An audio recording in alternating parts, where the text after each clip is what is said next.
want you to be able to share your screen during the group exercises if you're able and you're comfortable to, because it really helps the feeling of connection. Even though we're not in the same physical space, it makes us feel connected, and those breakout rooms aren't recorded.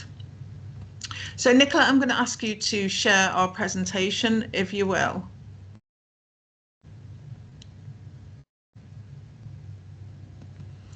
We've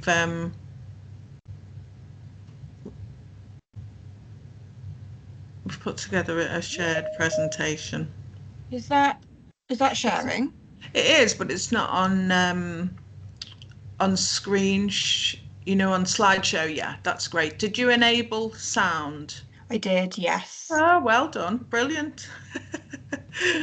The first hurdle over. So within Culture Leicestershire, I'm responsible for targeted community engagement within our sites and services. And next, please, Nicola, our mission is to create space to spark imagination, celebrate communities and enhance well-being. So we've got 5 museums, and they're really varied. They're located in very different market towns, a unique tourist destination at Bosworth Battlefield, and a really beautiful and evocative 1620s house and gardens. We have an outreach offer, which is targeted at people who do not see themselves in our offer or who face barriers to access, and this extends county-wide. We also deliver learning in schools and lead on the record office for Leicester, Leicestershire and Rutland. But importantly, we absolutely couldn't deliver this session without a creative practitioner and an artist having their expertise here. And we're delighted that Riz Singer, an independent artist and freelance creative practitioner, is joining us today. And also Kat Rogers, who brings a wealth of experience as lead for Creative Leicestershire and strategic tourism for Leicester, Leicestershire and Rutland. So we're all kind of co-delivering today. Next slide, please, Nicola. So our world, it changed quite significantly in 2023 when our bid to become an MPO was successful. And I've noticed some of you here today are also MPOs, so you might know what I mean. There is an expectation that in order to support Arts Council achieve their strategy of Let's Create, that we would work with artists and creative practitioners in the delivery and development of our own ambitions. And we made a choice to commit 30% of our fund into this, which is a significant investment to the creative industries and to creative practitioners and artists. And having the opportunity to embrace this was a blessing, but a real steep learning curve. And in 2023, we commissioned over 20 artists to lead on co-created projects alone. Massive change. So next slide, Nicola. Today's session will look something like this. As you'll see, there's a mix of sharing from us, sharing together, reflection, question and answers, and even 2 breaks. You get 2 breaks today. So we realised that sense of place it's not a new concept, and neither is working with artists and creative practitioners. But hopefully this space today will give you the time to dedicate wider consideration about how the two can align and complement each other, and ideas about how you can make this happen in practice. So without further ado, I'll give a short introduction to sense of place. Please feel free to introduce yourselves in the chat, to jot down what is unique about your site. If you have multiple sites, choose one to focus on. And I'm hoping this will be a good way to feel who's in the room. And we're not going to focus on any barriers now, just unique elements that will give where you work, that gives where you work a sense of place. So next slide, please, Nicola. Aurora Wellbeing, amazing session. Thank you for starting that off. It was a hard act to follow in the launch of the Sense of Place programme in your amazing venue. And we followed on this with a session focusing on community engagement and sense of place. And it means different things to different people. So you will have had some communication from museum development, and they see that it's about people's thoughts, feelings and emotions around a place or an environment. And as museums and heritage organisations, we clearly play a crucial role in exploring, in fostering, in enhancing sense of place, because we can help connect communities to their unique cultural, historical and social identities. We, every one of us here in this room today, we help run the spaces where the stories of communities, the stories of places and spaces and things are protected and conserved and shared and interpreted and celebrated. And it's not just the buildings we might work in, but it's the landscapes that our buildings sit in. It's the intangible qualities that people associate with where we are and what we do, the sounds, the smells, the emotional connections. And all those things give place meaning. And that's what creates and becomes sense of place. But of course, sense of place is very different for different people.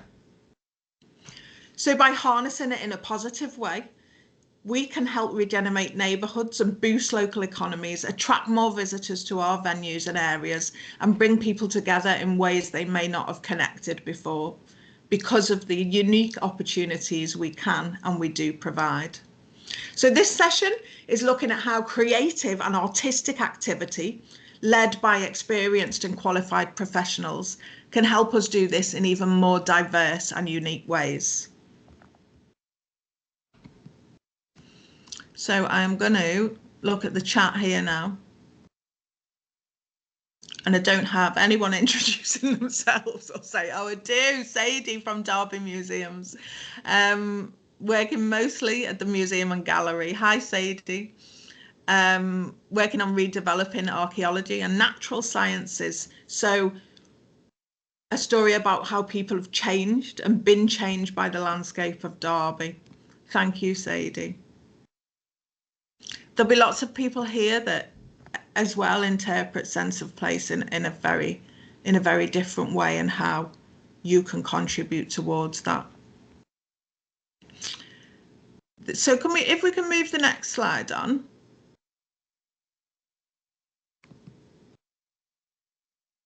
So I'm going to get onto the case studies bit. I'm just going to give two really quick case studies now and hand over to the rest of the team. One of the main things we hope to achieve today is to inspire new ways of thinking. So the 1620s Manor House and Gardens, very quick case study on how we work with creative practitioners and artists. It's a 17th century house. And in its grounds, this is what it says on the website: experience our wonderful, fully furnished 17th century house in its grounds. Take a walk back in time and immerse yourselves in the lives of a family living in the shadow of the Gunpowder Plot. So it is a rare surviving example of a family built home in the 13th century and modernised in 1618. So it's had a 700-year history. And Digby family lived there, and it's got a story around the Gunpowder Plot. And we went through a stage where the county council was very unsure about the future of keeping the house in its portfolio. And we successfully completely reviewed our offer. And within that, we commit a percentage of our budget to museum educators, creative leaders, and volunteers who deliver workshops and activities to visitors and learners at all stages of the national curriculum, including SEND groups, vulnerable children and community groups, or maybe for bespoke events. Now, it's really important to note that we couldn't bring the house and the stories it holds to life without those creatives. For example, one of our sessions is called Superstition to Science, Plants, Plagues and Potions. Next slide, please, Nicola.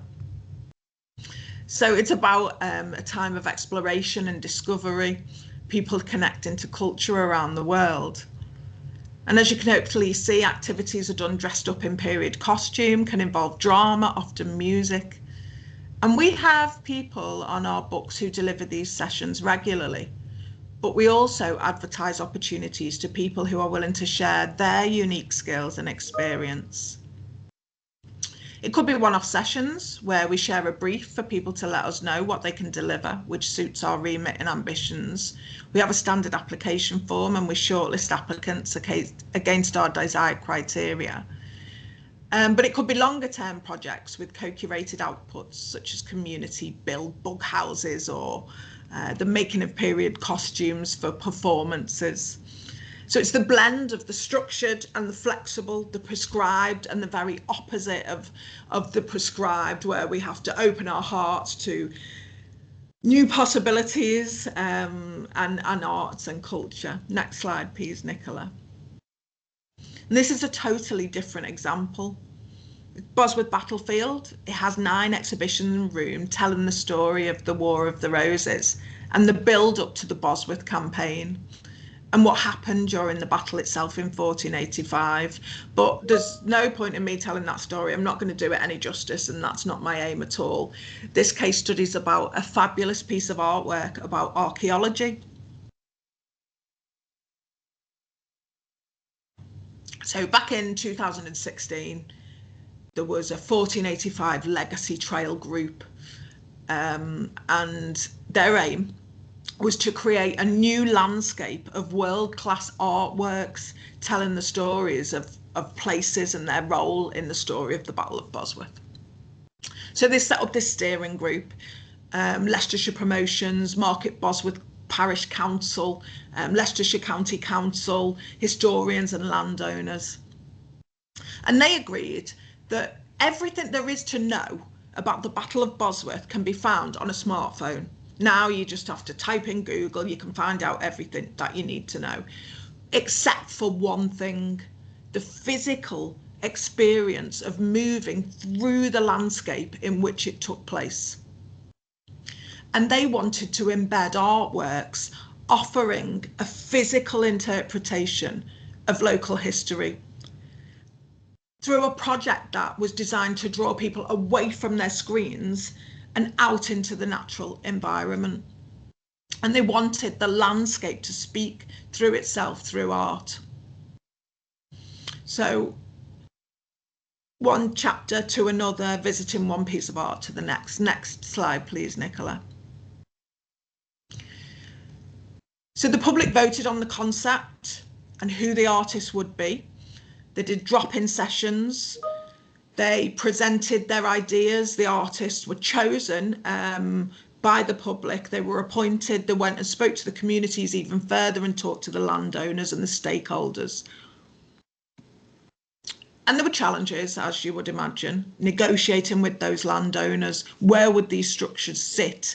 The weather, because a lot of it was on low-lying fields, how the installations would happen. But by far, the success was the power of the partnership, which secured the funding, whether it be through the expertise of marketing, because of crowdfunding, which developed a kind of a tiered approach, or understanding and having influence over funding streams which could directly contribute to making it happen. But the major success was the ability of the artist to make the vision a reality.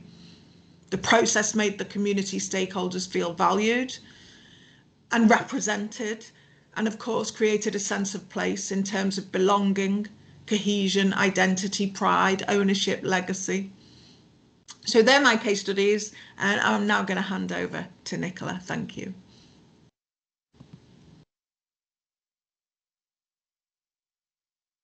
I'm just going to quickly stop sharing. Oh, because it's not on full screen. No, because it's opened in a completely different window and I can't see anyone, and it's very bizarre to not be able to see absolutely anyone.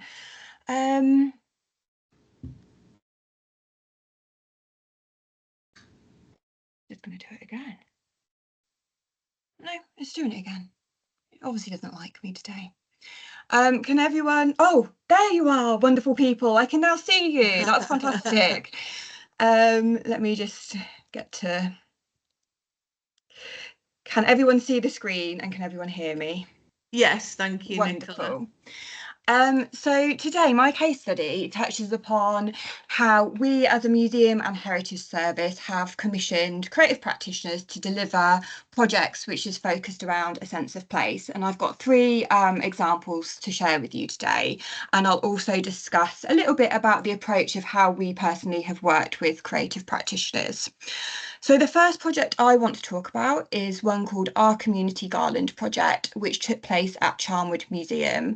And for those of you who don't know, Charnwood Museum is based in Loughborough Town, which is in Leicestershire. And it's a market town which has a relatively diverse population, with the Asian community representing about 12.4% of the population of the total area. And I'm specifically pointing that out because the project that I'm going to talk about is focused on Ugandan Asians, but also around migration. So in 2022, it marked 50 years since all the Asian people living in Uganda were forced to leave their homeland. Leicester-based arts organisation Nadvan Arts were awarded National Lottery Heritage funding to lead a commemoration project which explored, shared and celebrated the resilience and resourcefulness of this unique community.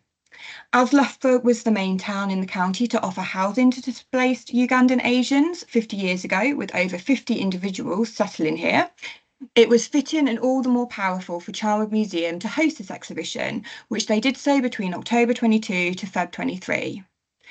To run alongside this exhibition, we made the decision to commission a creative practitioner to develop a community art project with the aim to reach beyond the experiences of Ugandan Asians and touch the lives of local people who have more recently made Loughborough their home, bring people together using cultural activity as a catalyst, and embrace and celebrate a new sense of place.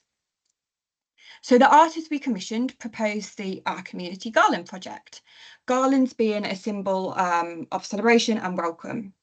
So the artists invited targeted community groups from the Polish community, Syrian refugees, the wider Asian community, and people who have moved from other areas of the UK, including Liverpool and London, for example, to join us at workshops in the museum. They invited participants to share their answers to 3 questions.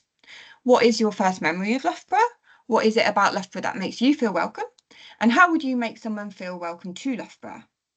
Participants were then encouraged to create their own garland to feature on the community artwork, and you can see a lovely photo of that, which sat within the main exhibition. And this was a living project, so it grew and expanded as different community groups engaged with this project.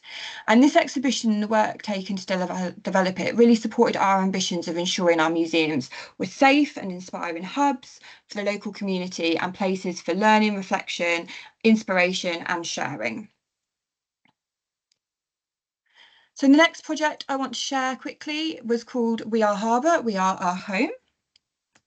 Similar to the project I just spoke about, we commissioned a creative practitioner called Danielle to work with over 100 local participants from different community groups to capture their response to the, at the time, existing We Are Harbour exhibition, with the aim of developing a large-scale artwork which represents their connection to the district and each other. The result was our cloth house, which was displayed at the Harbour Museum and Library. And Danielle used the common concept of home to explore what brings us together whilst making us all unique. So this house reflects people's reactions to the exhibition, what they have learned about different parts of the community, such as Gypsies and Travellers and the lives of Ukrainian refugees, because they were 2 groups who fed into the exhibition and shared their stories, and as well as what Harbour means to them and what makes Harbour their own home. So it's a really cool interactive artwork, which can be handled with, and when people work together, all 4 corners can be lifted up to actually bring it to life and create an actual home. So it's very cool. And there's just a quick quote down here from one of the participants. These workshops have meant we can see art and creativity. We can use art and creativity to see differences in each other's traditions and ways of life, difference in culture and what makes a home. So it's really uniting people and sharing people's background and cultures. My final case study is about Melton's Marvellous Stories, a street theatre performance that took place in Melton Mowbray. So for those of you who don't know, Melton Mowbray is another market town, and it has both a museum and a library. The library has quite a rich local studies collection, and they sit at opposite ends of the centre of the town. So it's about a 10 to 15 minute walk. And our ambition for this project was to really develop a project that really linked the 2 spaces together, simultaneously promoting them and also reaching and engaging people who might not actually visit our sites. So it was sort of taking the history out to the people of Melton. And what better way to do this than by bringing stories and history to life through street theatre performance? So we worked in partnership with an organisation called The Unnaturalists.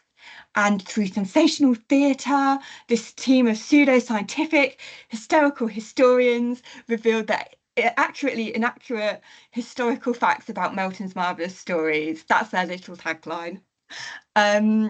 The stories that the Unnaturalists performed were bespoke tales unique to Melton Mowbray.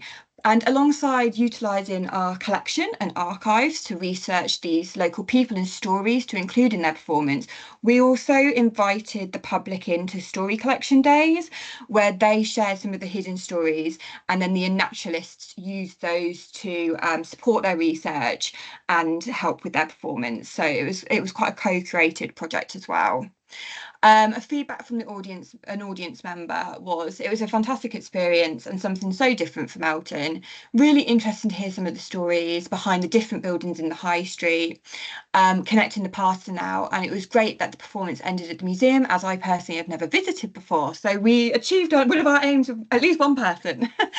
So they are the 3 case studies. So how did they foster a sense of place? Well, they all created a personal connection to local heritage. They celebrated diverse perspectives. They connected the past with the present. They promoted community cohesion. They helped build a shared community identity, and they fostered a sense of ownership. So all of that together helps build that sense of place.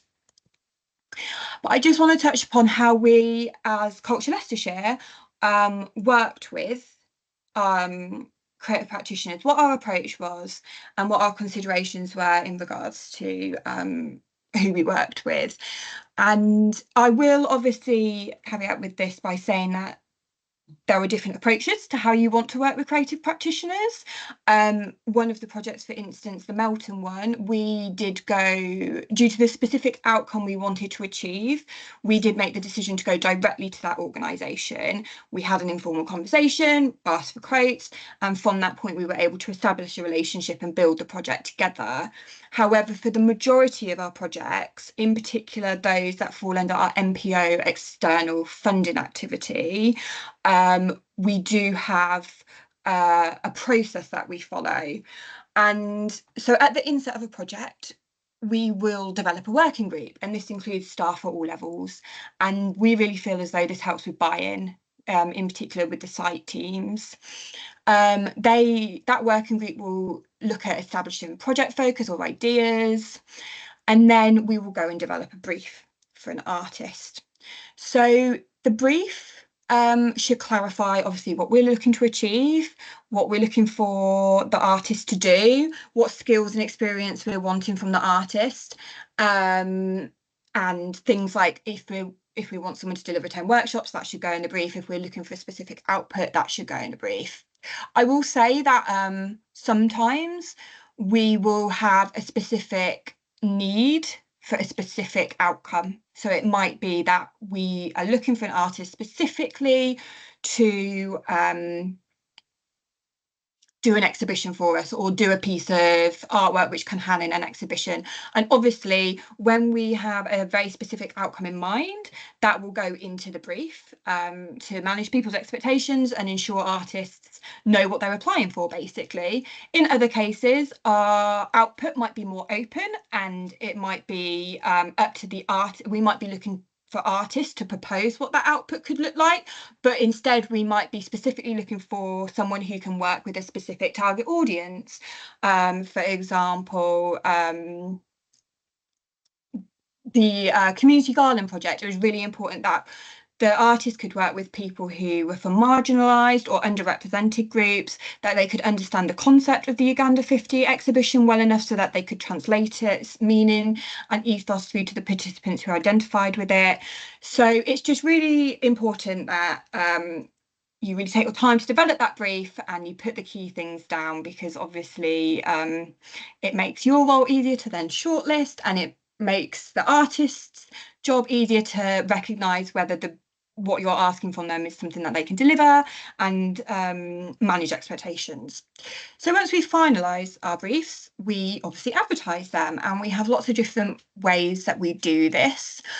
We have our own social media pages, so Facebook and Instagram. Instagram's probably the most utilised, we've found, by other artists, so we promote it on there. We promote it through the Arts Council's Arts Jobs website. We promote it on our own website. We promote it through local creative practitioner networks in our area. And due to the nature of our work, and as Amanda has said, we have worked with a significant amount of creative practitioners over the last few years. We have also built up our own internal mailing list. So it goes out to people on that mailing list who have either worked with us or who have applied to work with us. Then we recruit. We have quite a formal process in place where we shortlist, and then we will interview successful candidates. And then once we've chosen the artist, it's really important to obviously manage that ongoing relationship with them and develop that partnership with them. So we use a partnership agreement to ensure that the project aims and roles and responsibilities are really clear from the outset. And key things such as how we're going to communicate and how often we're going to communicate is agreed upon. We provide a small working with us document that includes just sort of key information from how to set yourself up as a supplier with us to expectation around health and safety. So a little bit of an induction pack, for want of a better word. And obviously we work just really closely with them throughout the life cycle of the project to ensure that we're all achieving the same aims and outcomes. Like I said, that is just how we at Culture Leicestershire approach and work with artists. There are different ways, and I think Ruth will be touching upon some of those later. But yes, thank you. I think I'm now handing over to Ruth. Thank you. Unfortunately, we missed my introductory session, which was before the case studies, which was about what are creative practitioners. So I'm wondering if I should do that now, Amanda, or should I do that it after? now. Yes, do it now. But I don't want to go into well, I'll see how I get on going straight into the so we don't need the slides, but they might as well stay there. I don't think it doesn't matter. So now I've got to find a different set of notes. Sorry, let me just catch up. So what I was going to suggest is that we in the chat. So sorry, I should introduce myself first. I've got completely confused by doing this in the wrong order. I'm Ruth Singer. I am an independent artist and have been for 20 years. My previous career was in museums. I trained in museum studies and worked in the museum sector for about 10 years, and I've been freelance artist and other things for the last 20. I still work a lot with museums very closely in my artistic projects, and then I work with organisations as a consultant and developing training and running sessions and all sorts of different things around working with artists. So I work with museums on that as well. I've worked with Culture Leicestershire and Creative Leicestershire on that, and various other organisations and things. So I'm kind of see myself as crossing between the two quite a lot, although I haven't worked full time in a museum for some years. I kind of understand how that world works, and I very much understand how the artists, creative practitioners world works, because I am living and surviving in it for the last 20 years. So what I wanted to do in this first session was just talk a little bit about what we mean by creative practitioners, because it can be used in many different ways, and then give you some examples of definitions that organisations will use. So the Arts Council uses the term cultural and creative practitioners because that includes museums and libraries, which the Arts Council now encompasses. I tend to use the term artist for people like me in the visual arts or crafts field, which I am, or if I'm referring to a wider field of people, including those that wouldn't use those words to describe themselves, I might say a creative. But in referring to a specific person, I'd always try and use the words that they themselves use. And we do not all agree. Everybody uses a different way to describe their world, their work. But in organisations and funding circles, creative practitioner is a pretty standard catch-all term, but it's not generally a term that artists, individuals would use about themselves. So it can be a little bit confusing in working out who is who and who does what. So in order to help with this, Culture Leicestershire has developed their own definition for what they mean by creative practitioner and the kind of practitioners they work with, which I'm going to read out now. An individual or group who, in their professional work, uses creative skills and behaviours to facilitate engagement. For example, artists, musicians, actors, writers, performers, creators, educators, museum curators, technicians and producers. They also include the following information, which is more specific to their engagement work.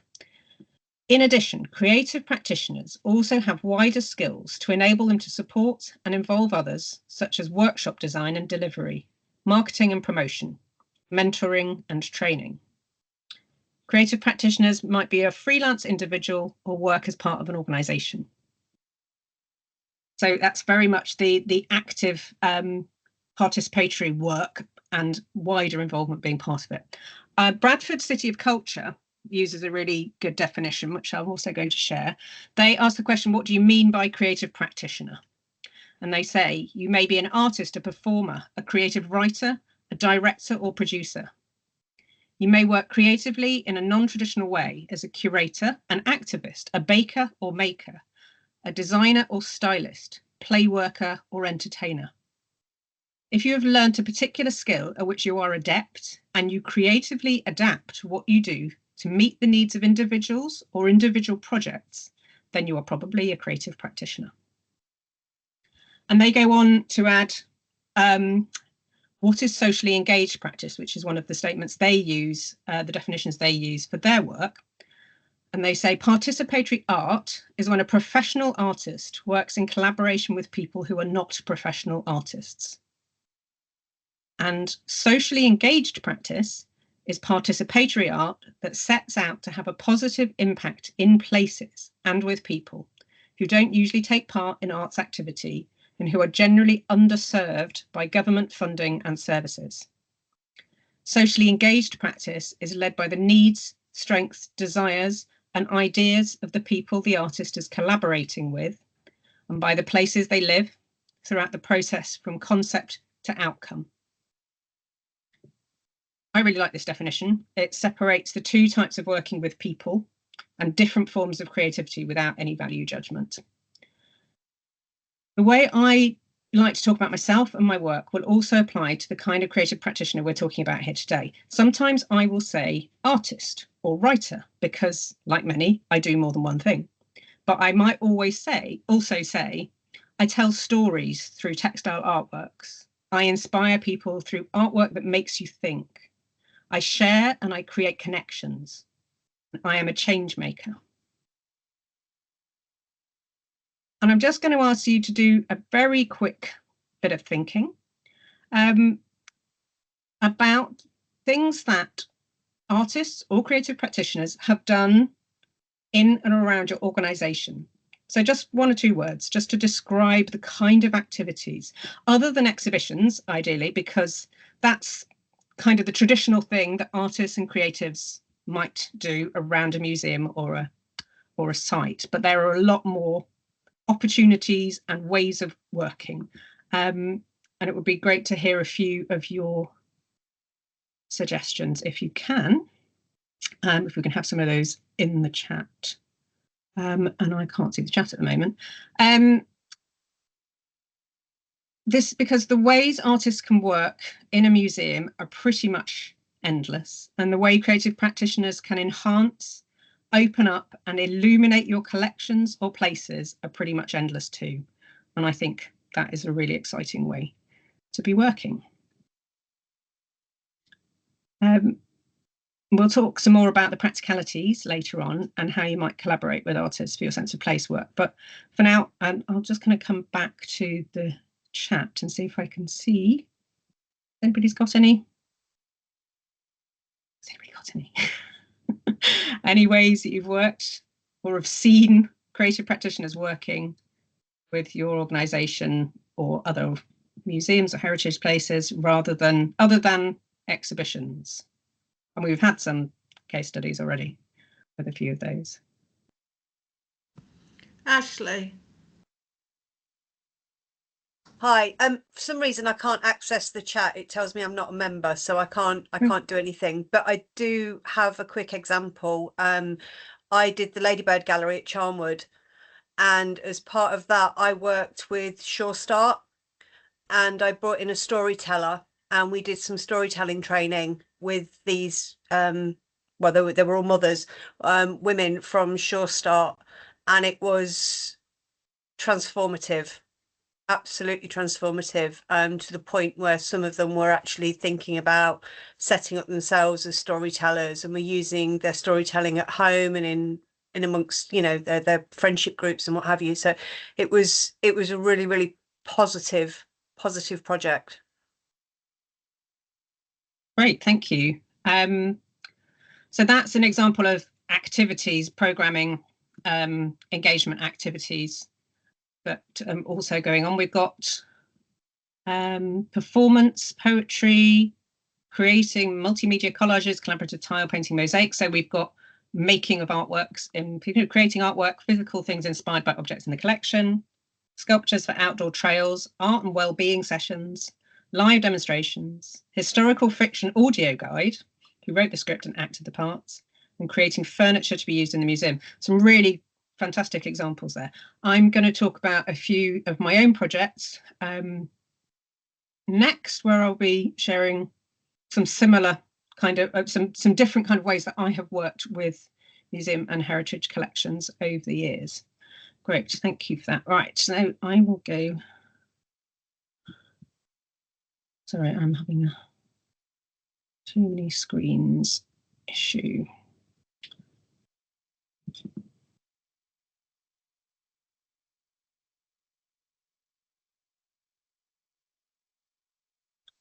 Sorry, I will get there in a second. I can't see my presentation and the slides at the same time. I think we're there.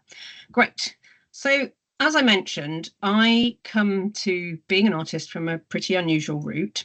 I'm 20 years into being a self-employed artist, but my first career was in museums.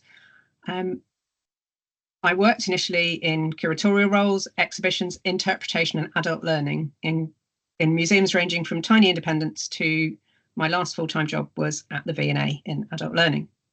So this museum background is fundamental to the way I work now as an artist. And as much as possible, I collaborate with heritage places and collections to inspire and inform my work. Sometimes that is very informal, with me visiting and researching independently, and sometimes it's in a much more formal partnership with a museum or collection. Over the many years I've been working, I've developed project management and funding application writing skills. So these days I tend to work on my own projects.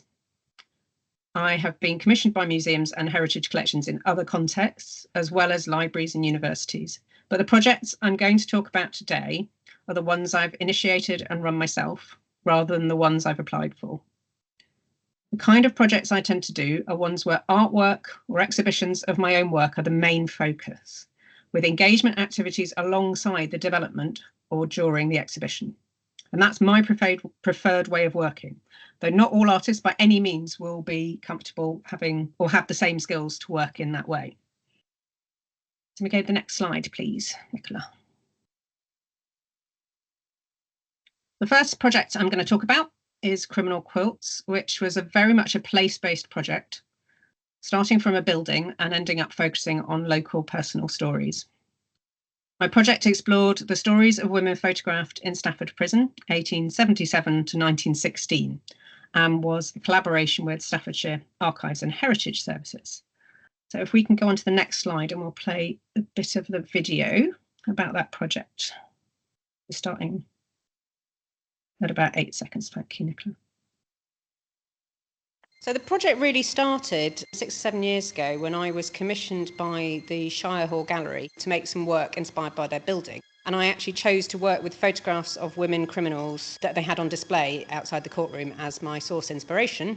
The photos chose me rather than me choosing them. I couldn't resist them. They were so intriguing and so fascinating that I kind of kept coming back to them. The photograph albums themselves in the record office were a real revelation, actually, when I first saw them. I'd only ever seen scans of the photographs. I hadn't seen the original albums. And they're great, big, heavy albums with leather bindings. They've got marbled end papers. They're absolutely beautiful and really, really fascinating. So that kind of materiality, the textures and the feelings of those photo albums, again, have kind of filtered in as inspiration. And I'm kind of using elements of those in digital design work that I've been doing over the course of the project as well. So I've been working with the archivists and going through. Great, thank you. I always got that at the right place. It'll do. Okay. That's fine. Go on to the next slide then. Thank you. I just wanted to show you that video. A, gives you a little bit of background to the project, but shows me in the record office with, with the actual collections there, which is a really important part of that project. So the first connection with that project, how it started, was I was originally commissioned to make a piece for the Shire Hall Gallery. And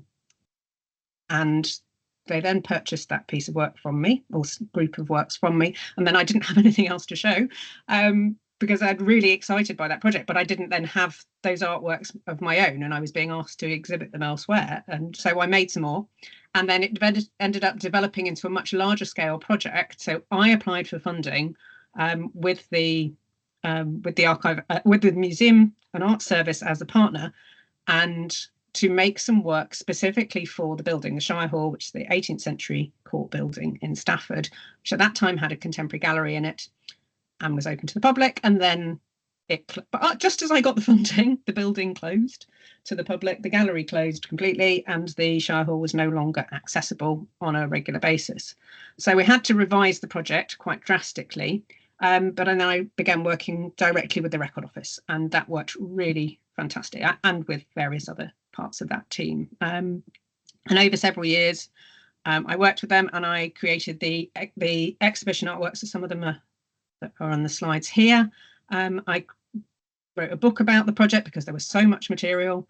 We also created a touring display which went to every library in the county, and a touring exhibition around Staffordshire initially, and then a second phase of funding when we toured nationally. So this on the left is in the National Justice Museum, so actually displayed in prison cell.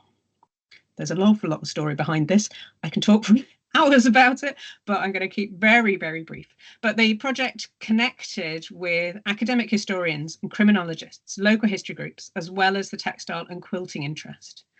And it really worked to raise the profile of this amazing archive, this amazing collection that wasn't really otherwise being seen and explored in creative ways before I initiated this project. So it's been a really interesting one of opening up stories. Next slide, please.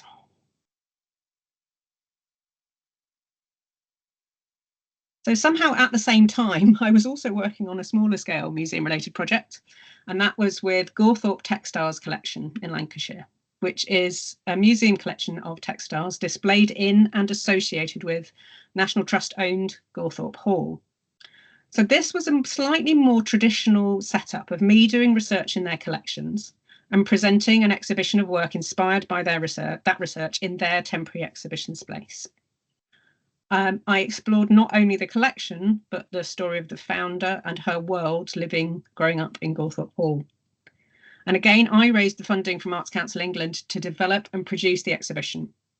And I worked with community groups and on collaborative projects, as I always do. Can we go on to the next slide, please? This was place-based work in that I worked with the collections on site, and I also collaborated with visitors. This piece gathers stories of, so the whole exhibition was called Emotional Repair. It was about personal emotional stories and life stories. And I looked a lot at mourning and memorial pieces in the collection. And I created some memorial pieces of my own. And this is the one I created with the visitors to the exhibition. So each of them sharing the names and dates of loved ones who had died young. And I stitched all of those into a large Victorian mourning handkerchief, which was then, I was working on it during the exhibition, having conversations with visitors during the process. And then I completed it after the exhibition. and then the museum collection have purchased that, so that is now in the collection. So I think that's a really connected, integrated work between me, the artist, with the visitors and communities around that project, going full circle, that becoming part of the collection because it's an important part of the local story, which is just a lovely full circle with that project. And on to the next slide, please. On a very much smaller scale, in 2017, I worked with the Quilt Association, which is a volunteer-run heritage collection of Welsh quilts. And I was invited to make and exhibit new work inspired by some of their oldest quilts. So this was an entirely funding-free project, one that I chose to pay for all of my expenses and costs myself. But I was pretty much able to do whatever I wanted. And I think it's a good example, a model of a low investment working. But what made it possible, financially, it was, I took that risk myself, but what made it possible and viable and enjoyable and beneficial to me as the artist is that there was support, enthusiasm and assistance, which needs to be as valuable as the funding to make these projects viable, successful, enjoyable and worthwhile and produce really good outcomes. Next slide, please. I want to mention a project in development. This is called Mary Linwood Art, Stitch and Life, which will be at Leicester Museum and Art Gallery in September this year. Mary Linwood was an 18th century embroidery artist who was incredibly famous. She was from Leicester, but she has been almost entirely sidelined and forgotten in the intervening years since her death in 1845. I'm creating a new exhibition of her work with the Leicester Collections and a series of my own works inspired by her story. So in this case, I proposed the exhibition and raised the majority of the funding, which is mostly from Arts Council again, with a tiny bit of local funding, and 13% of the overall project is from the museum's own exhibition budget. Mary Linwood is an important story for the city and for the thousands and millions of women stitchers who've not been remembered or recorded, which is why I'm working with women's groups across the city and county to create and connect through the stories of thread. And next slide, please. So one other project I want to mention very briefly is not directly working with a museum, but it's very much about sense of place. And it could very easily be in collaboration with a heritage collection or archive. This is called Places and Traces. It's part of my project called Cultures of Care, so it's partly funded by Arts Council under my own project banner. It's illuminating personal and emotional stories of the landscape of Charnwood Forest in Leicestershire, where I live. It's in two parts. There's a community engagement project with volunteers working in the landscape to explore and share their stories, which will be combined into a large handmade map of the area. I'm also creating my own series of works exploring my personal and emotional experiences of living in and growing up in this landscape. Next slide, please. Oh, that's not mine. That's not my next slide. Never mind. What these projects have in common is my belief that artists can tell stories with collections that might not otherwise be told. We can find ways into collections, buildings, and sense of place that other people may not notice. And we can do it in ways that really open up new interpretations and new engagement with new audiences. And that's me. Thank you.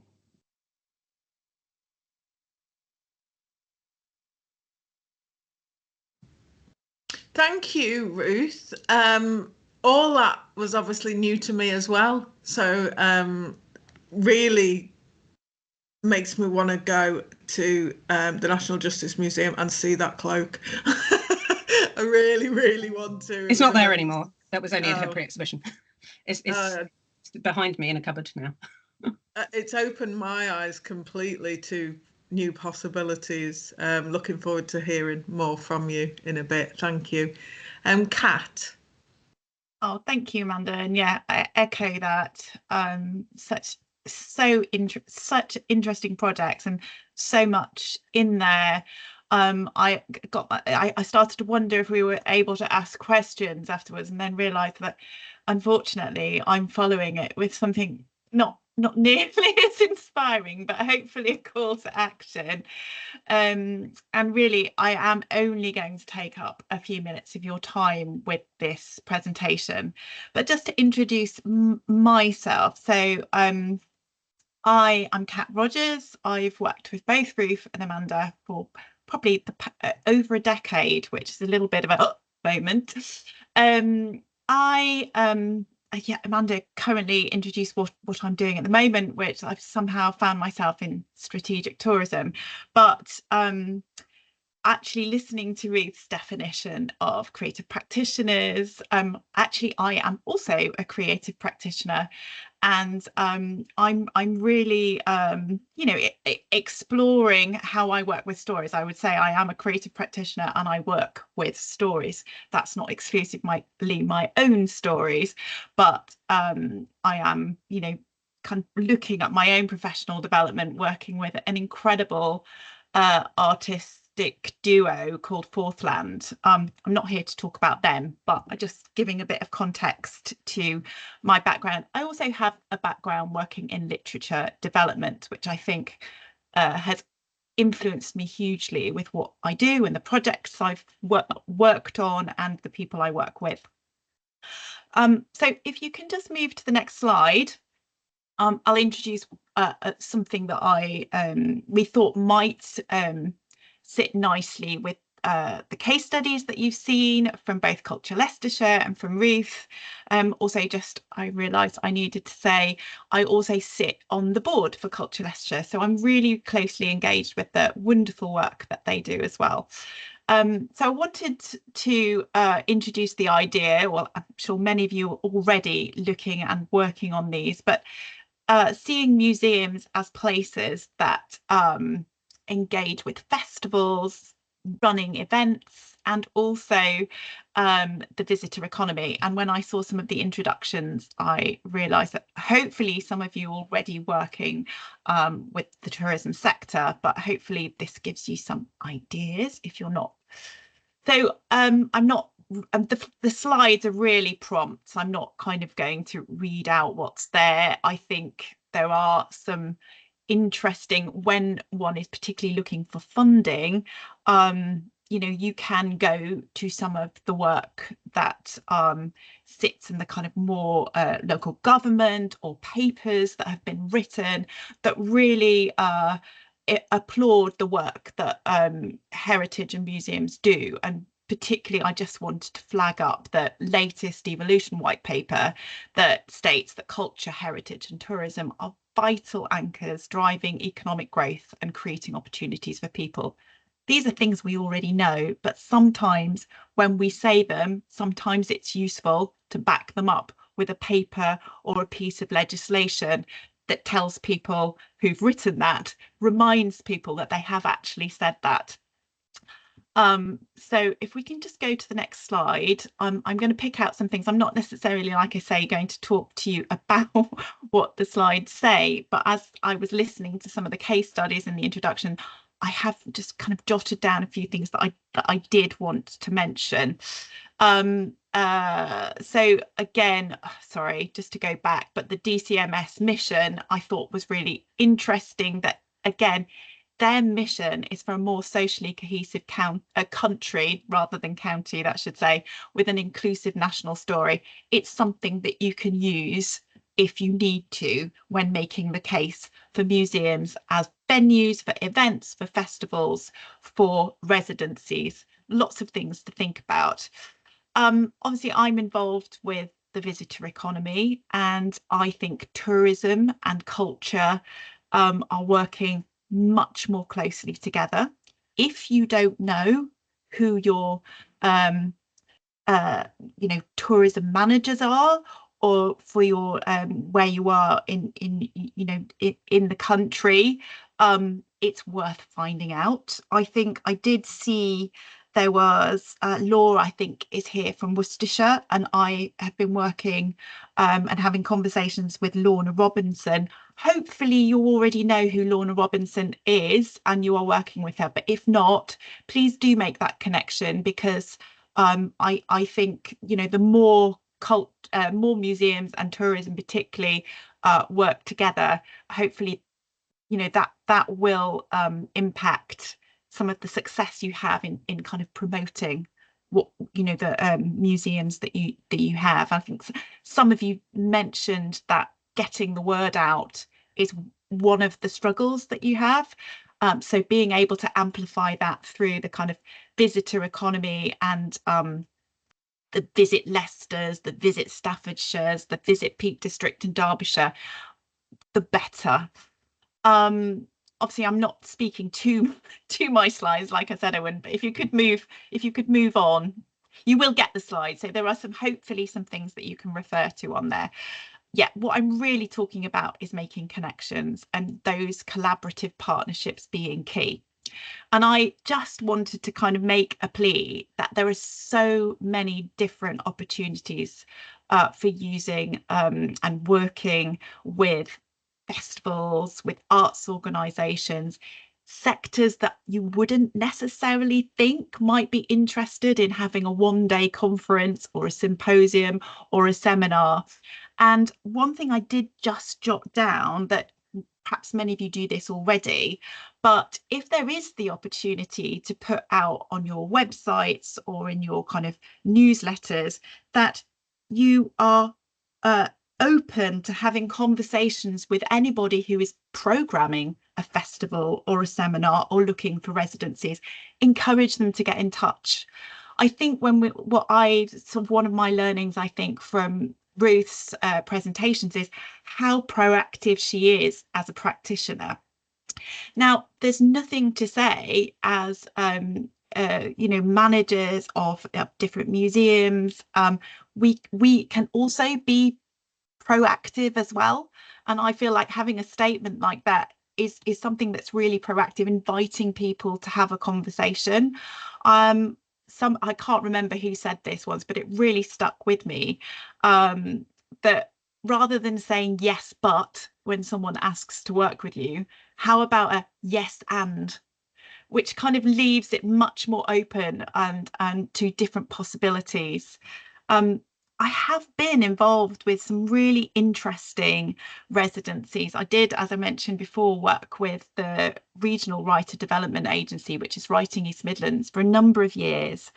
And we had 2 programmes there to engage with heritage sites, museums and collections. One was Right Here and one was Lyric Lounge. They were 2 very different. Lyric Lounge was about putting on a festival in a museum, and Right Here was about running residencies. And my role really was making the kind of connection between artists and those different places.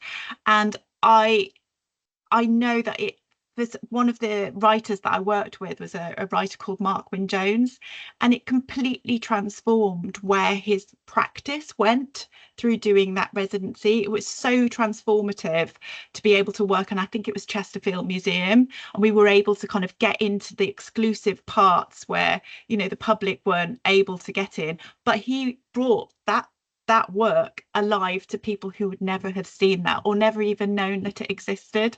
So it is so exciting, and I know we got a little bit of a whiff of that from Ruth's presentation, but I really want to encourage you to think about residencies and workshop programs. Might be my last slide, but I will just check. Yeah, it is. So yeah, a real little bit of a snapshot. As I said, it was only a 5-minute taster, but happy for people to get in touch with me. And also, if there are people who don't know who they're, like the Visit, whether tourism or destination management organisation, as they're often called, who they are, then hopefully I can help with that. Thanks. Thank you, Kat. A different perspective, which is always really, really, really useful. Thank you very much, especially to people who don't work with those partners. So really appreciate it.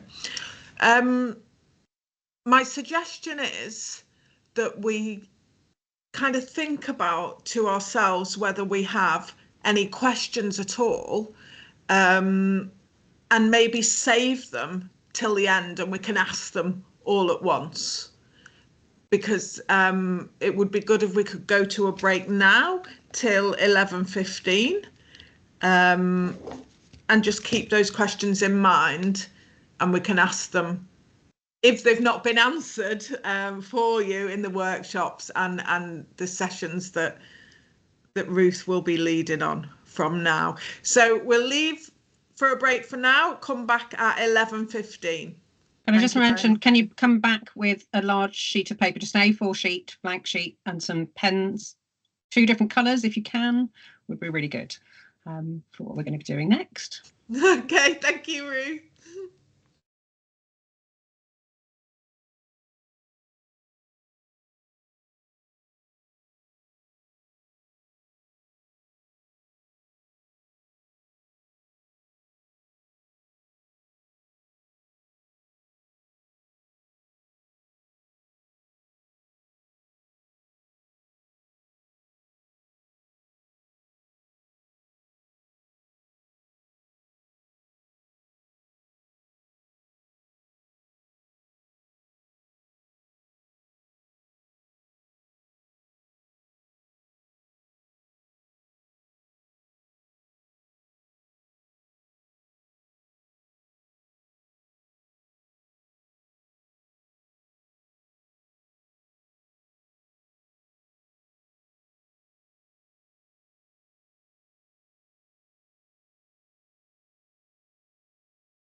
Shall I just carry on?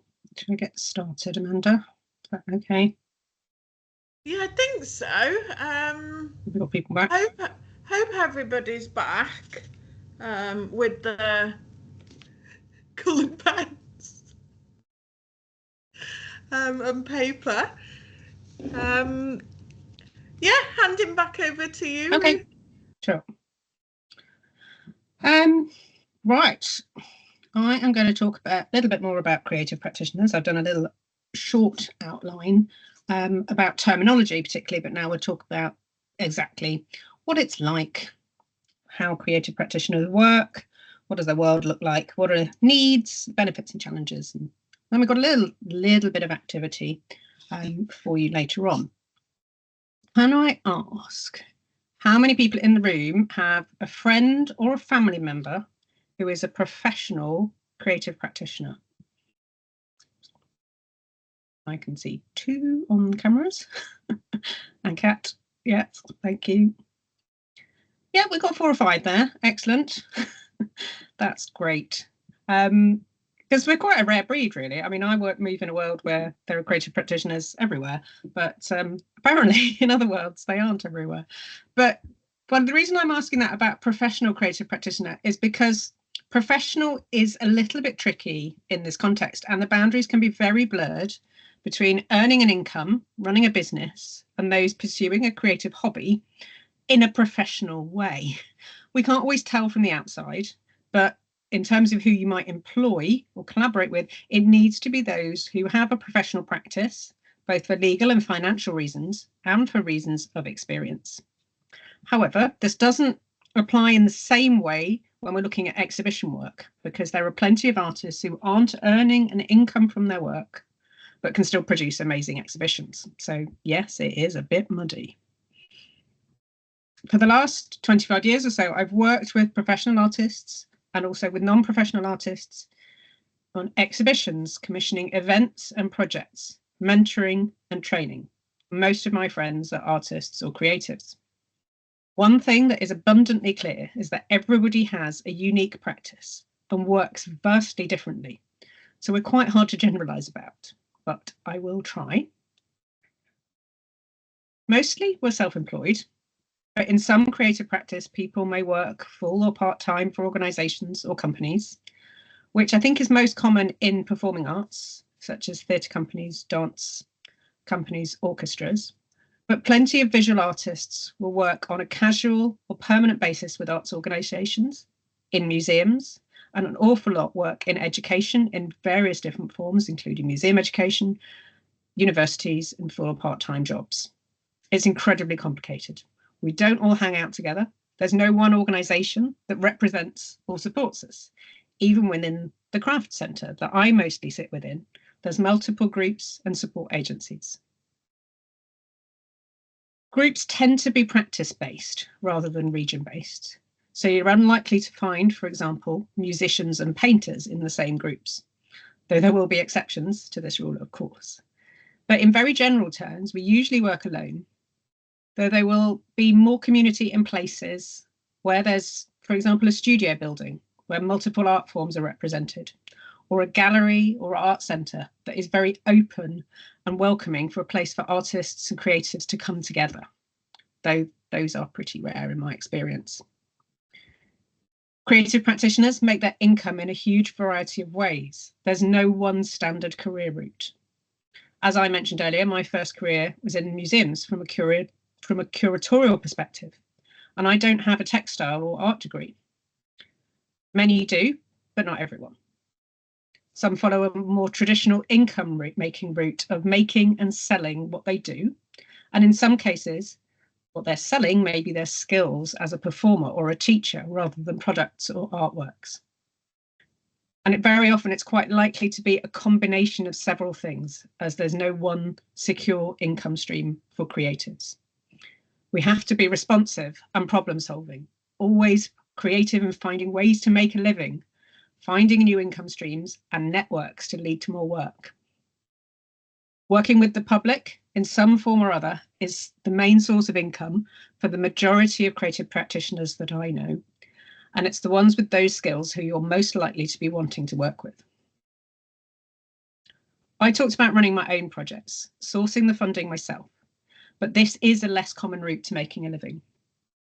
It's more common for creative practitioners to be applying for paid opportunities such as commissions like we, Creative Leicestershire, me and Kat, ran in 2023, 2024, and I haven't got slides of this. I'm going to hold up my little booklet that we've done, which is blurring badly. We raised the funding from Arts Council and we commissioned 5 artists to run projects. And the kind of projects that Culture Leicestershire also runs that you've been hearing about. That's the majority of the kind of work that most of us are doing. Most of us will be juggling 0 hours contracts, long-term projects, short-term projects, one-off things, all of which are likely to be poorly paid or take much longer than they're paid for, or both. Not always, but that's the general picture. Artists struggle to find time for speculative applications and conversations because they need to be earning money all of their time. The precariousness of this work is huge, but we choose it because we get to do what we love. We just wish we were better paid and better supported more effectively to do this. I've written a lot about this and about involving creatives in cultural policy, that is on my blog, which I'll share the link to later, which was based on a short talk I was asked by Amanda to do in 2023. In that talk, I talk about the principle of collaboration between organisations and creatives, not seeing artists as a service provider, but as imaginative and sensitive humans who can illuminate and transform through their imagination. But we shouldn't be doing that without fair compensation and adequate support. So when I'm planning projects with creative practitioners, include, if you can, support and development time and money as well for your artists.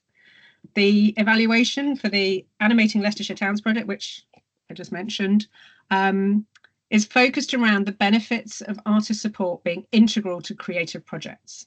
So that was how we developed the project, so that it was the artist support and development was the core of the project, and the commissioned outcomes were part of it, but the supporting artists was the main focus. And this research also looks at some of the challenges for non-arts organisations in working with artists for the first time, as well as some public feedback on arts events in their local town and how well it engaged them. That's going to be really useful background information for you for thinking about sense of place with creative practitioners. The publications on my website, I'll put a link in the chat later. And also there are some printed copies knocking around. Amanda has got some and I've got some if anybody would like one to share. It's quite pretty. I'll share both of those in the chat. With all my years working with artists and my own years working with organisations, I've gathered quite a substantial archive of the challenges of the two coming together. In my training courses, I often use an activity called Project Bingo to interrogate some of the more common challenges. So we've got, and I should have an image of this, I'm afraid, sorry, I haven't got that up. These are from, so let me put my bingo sheet has things like, so it's a sheet of phrases and issues that come up time and time again with artists working with organisations. So a bad brief, incorrect information, being expected to do too much, nobody knows what they're doing, things are really complicated and confusing. And these are from the artist's point of view. So when I do this in a working with an organisation, we then look at it from the other side and work through the challenges in there and we match them up. In order to rate a really good artist project, the planning and development of the brief are really essential. So Nicola talked a little bit about brief earlier on. I'm going to go into it a little bit more detail now.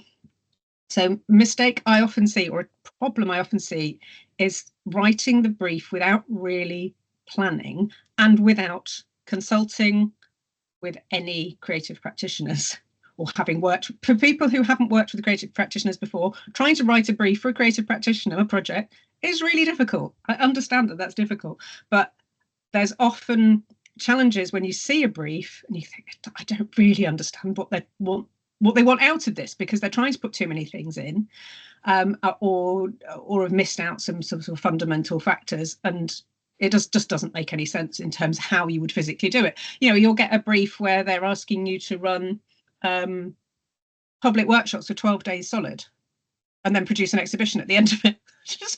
physically not possible. But you know, that kind of thing, it's really, really common. So the brief needs to be a job description and a contract rolled into one, defining the work so the potential applicants can decide if the project's suitable for them, if they are suitable for the project. So there's an awful lot more to it, but we're going to have 5 minutes working on individually, working on a few ideas about what might need to go into a brief. This is, you know, it's entirely theoretical. I know you won't have a project in mind, but hopefully something has come up from here. And we're going to do this as a map. And what I'm going to try and share see if I can find my draft map that I did earlier.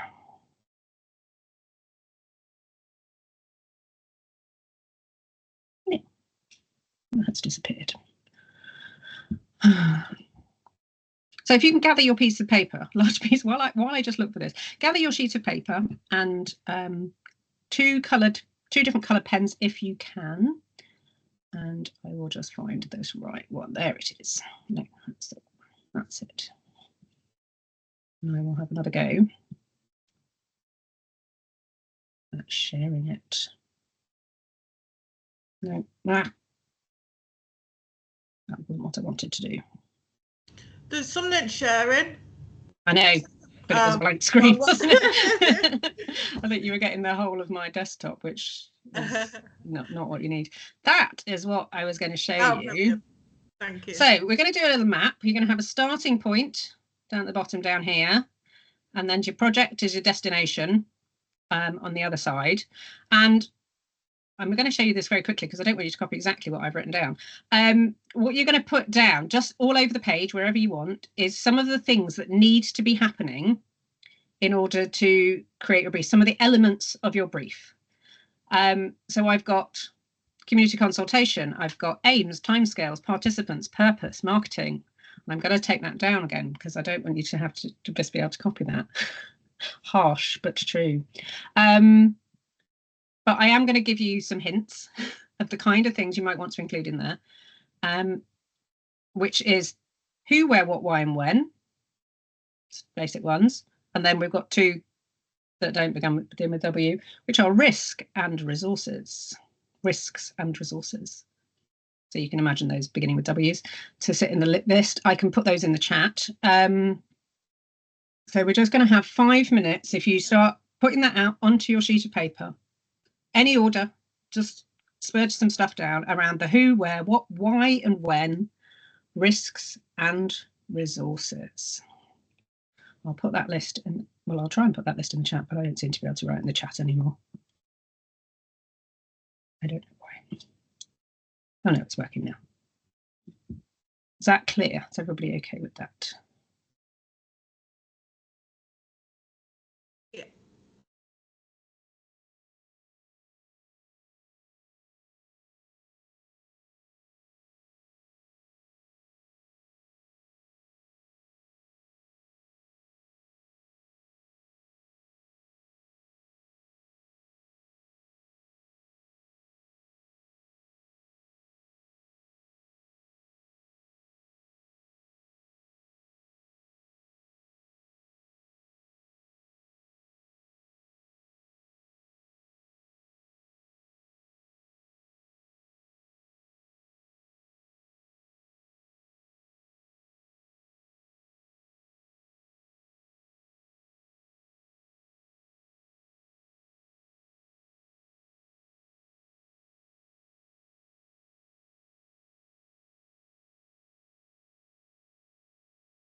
Okay, I'm just going to pause you there. Hopefully you've starting getting some things down on your sheet.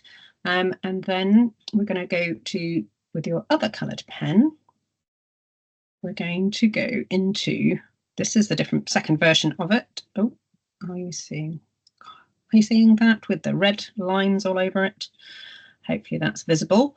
So what I would like you to do is to create, from your starting point, start putting together a map of how the stages you're going to go through, a timeline or a map of what has to happen first in order to get from your starting point, include all of these things you've talked about in order to get to your project brief.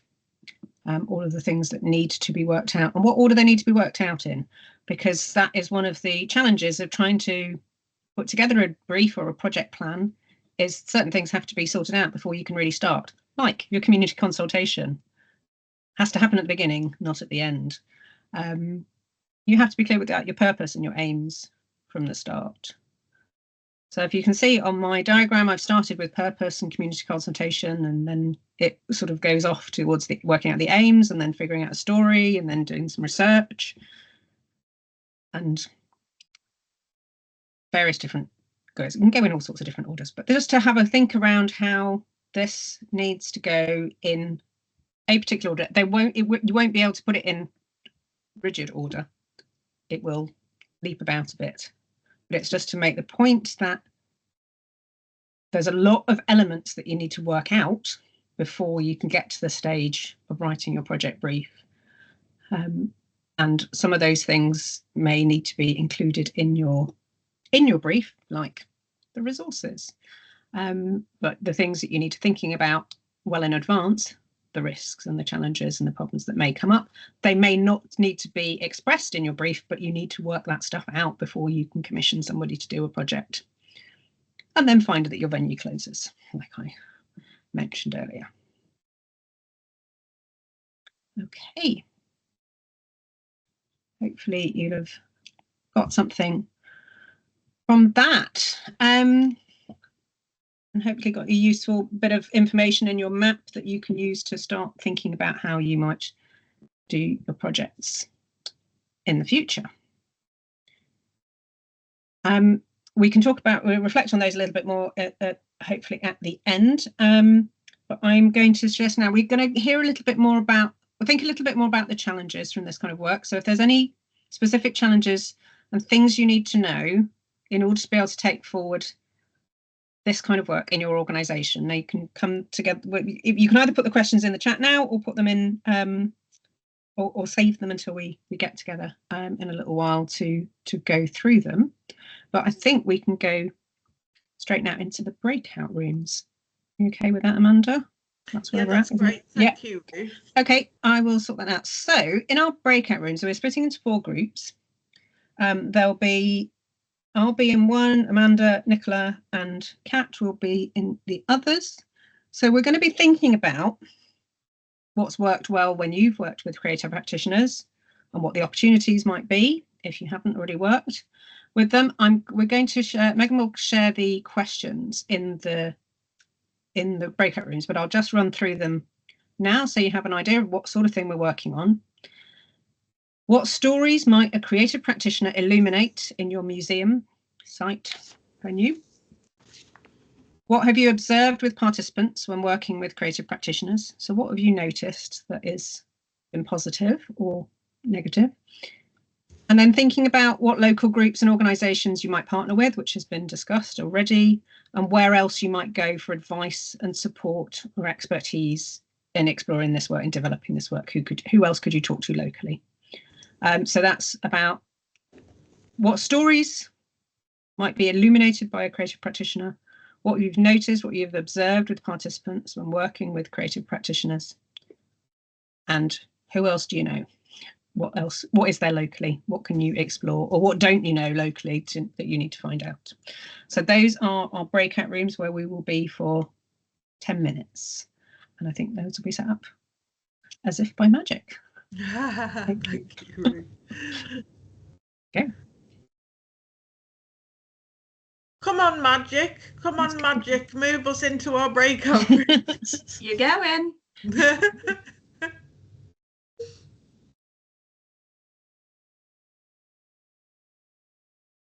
Hello, is anyone in my breakout room? You've got to go into room 1. Oh, yes. Rooms. Join.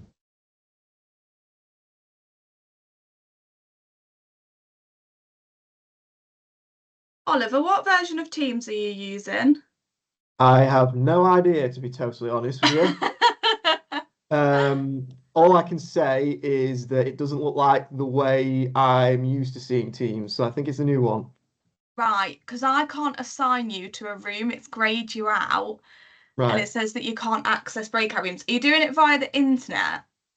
Yeah, I connected via the internet rather than via the Teams program. Do you have the Teams program? I think it's in a state of flux because it doesn't know whether it wants to be new or old, but I can try something. If you've got it on the Teams program, it should work and let you in that way. Right, Because okay. you can't access a breakout room from the internet, I've discovered. Right, okay. Yeah, I've got Teams or Teams Classic, so which one's better? Try Teams. Right, okay. Right, do I have to leave the call or do I just... Yeah, and then just follow the link back through that Teams app, Right, and then I okay. can see if I can shove you in a room that way. All right, brilliant. Thank you very much. No worries.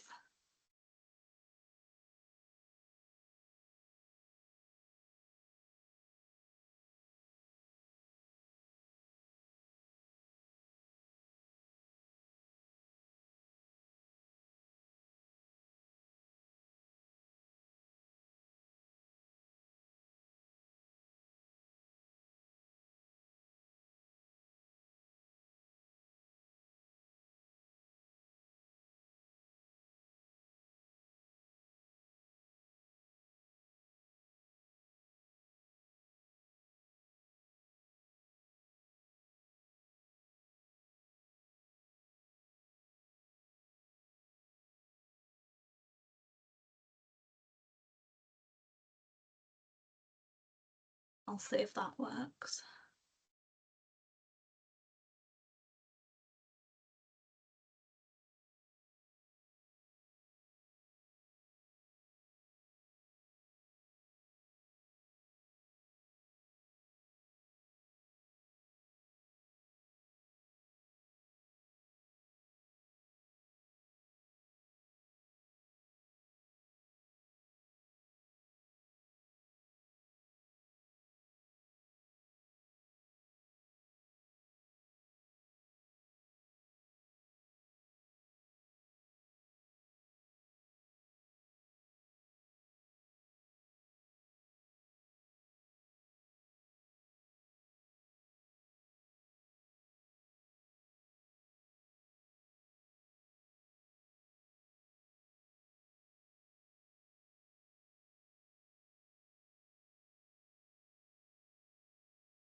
It's not letting me put you in. All right. I've just been in all the rooms to try and drag you into one, and it's just not letting me bring you in. Same reason as before or different? Yeah, it's still just showing you as grayed out and saying that you can't access breakout rooms. I'm not exactly sure why that is. Like, No, there's... I've no idea. Right, okay. Thank you. Can Thanks for your help. you... I'm just going to try it another way. Hang on.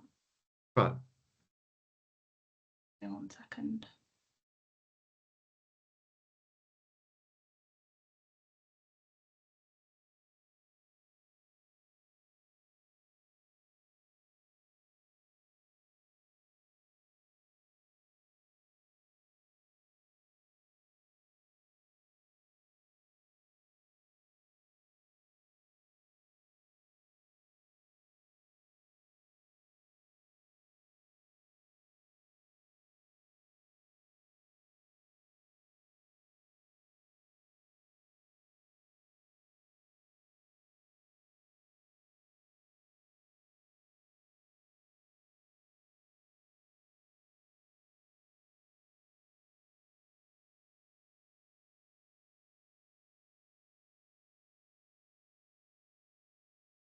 It is not letting me do it.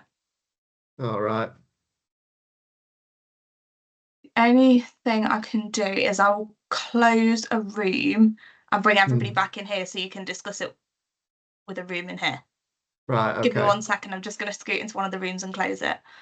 Right.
They're coming.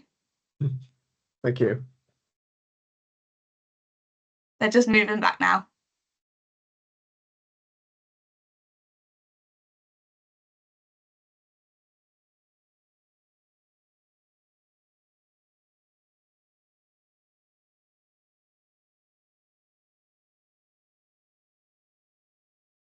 Okay, sorry for the interruption, everyone.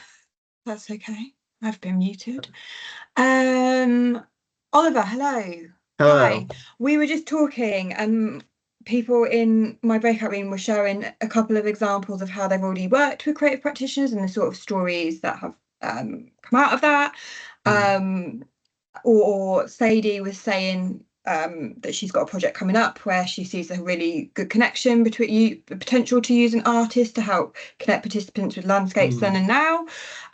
Do you have you personally in your job you worked with creative practitioners, or do you have any stories in your museum or heritage site that you think artists could help bring to life / illuminate? Two possible things come to mind. So first of all, Sophie Peach, who is one of our heritage and wellbeing managers, she's an artist herself, so very often she'll create some of like the family learning activities, and there's talk about creating some soundscapes for exhibitions. So for example, the the cabinet about the mining industry or the glassworks factory. There's talk about kind of using the objects and the interpretations we've got already as a basis to create some immersive material, so that it's not all about written content, it's also about like immersing yourself in what it might have felt like to have worked there. The other thing I've been involved with is that there's Lizzie Songhurst. She's a freelance photographer, and she's run photography skills workshops at the Heritage Hub. So, for example, she led a 6-week photography skills course open to the public, where she'd teach the basics of photography, composition, editing, and she'd use like our historic building as a backdrop for much of this. And one of the workshops was, how would you take photographs of old objects, like if you were to put it on a catalogue database, but it's all very edited to make it look the objects look really polished and nice to look at effectively. So again, there's a bit of a coming together between my heritage mindset and the creative mindset that she's coming from, where she obviously knows her photography and I'm learning on the spot just to think of ways we can make that work together. So yeah, not quite in the sense of working on it like a shared project with a product at the end of it per se, but a bit of collaboration in that sense. Yeah, I mean, I think it's really valid to to utilise creative practice, to offer creative practitioners our heritage spaces as well. Like, it's something that we also trying to do in particular with our libraries.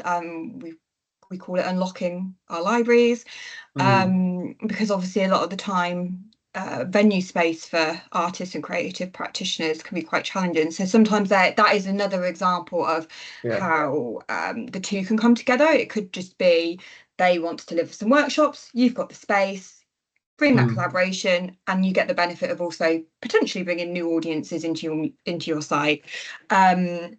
So that's like a really valid example.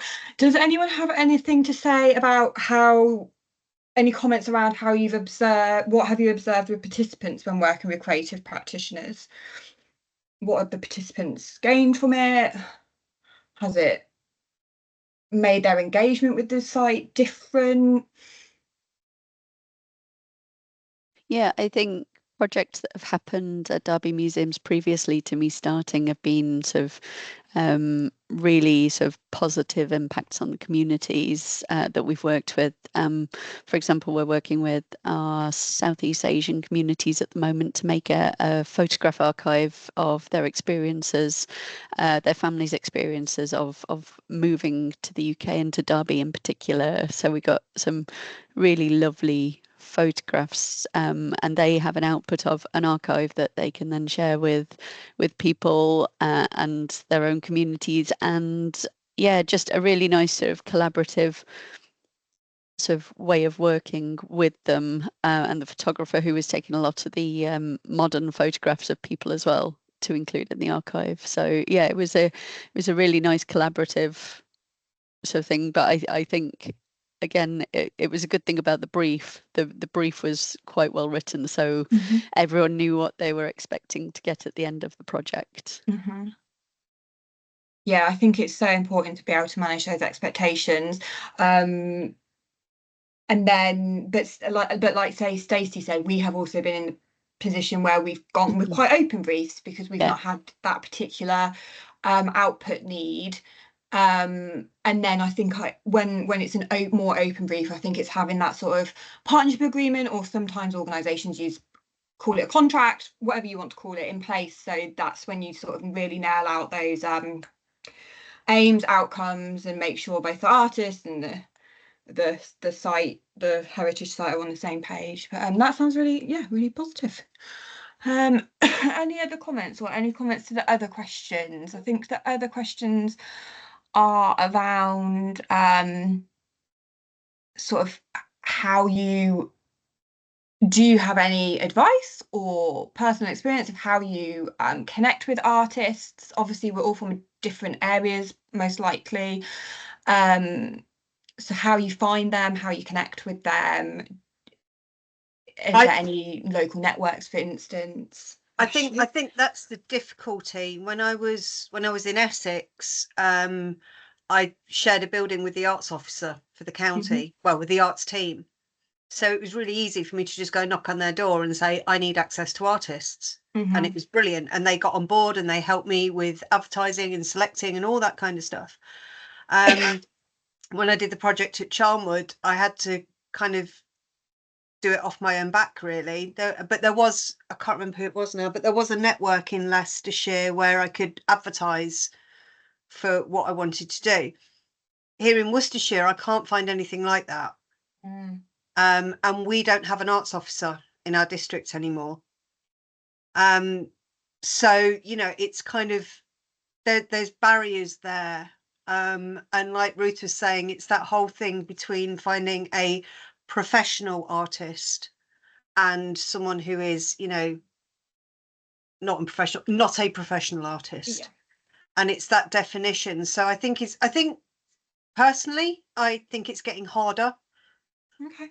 Because I think there's those groups and organisations aren't there for a myriad of different reasons. Yeah, I think based on conversations, that's certainly what we've also found in Leicestershire. If you look at sort of the last 15 years, there seems to be a lot less of those sort of networking groups. And I don't know whether COVID had an impact. COVID probably did have an impact. It had an impact on everything, didn't it? But yeah, Stacey, anything to add?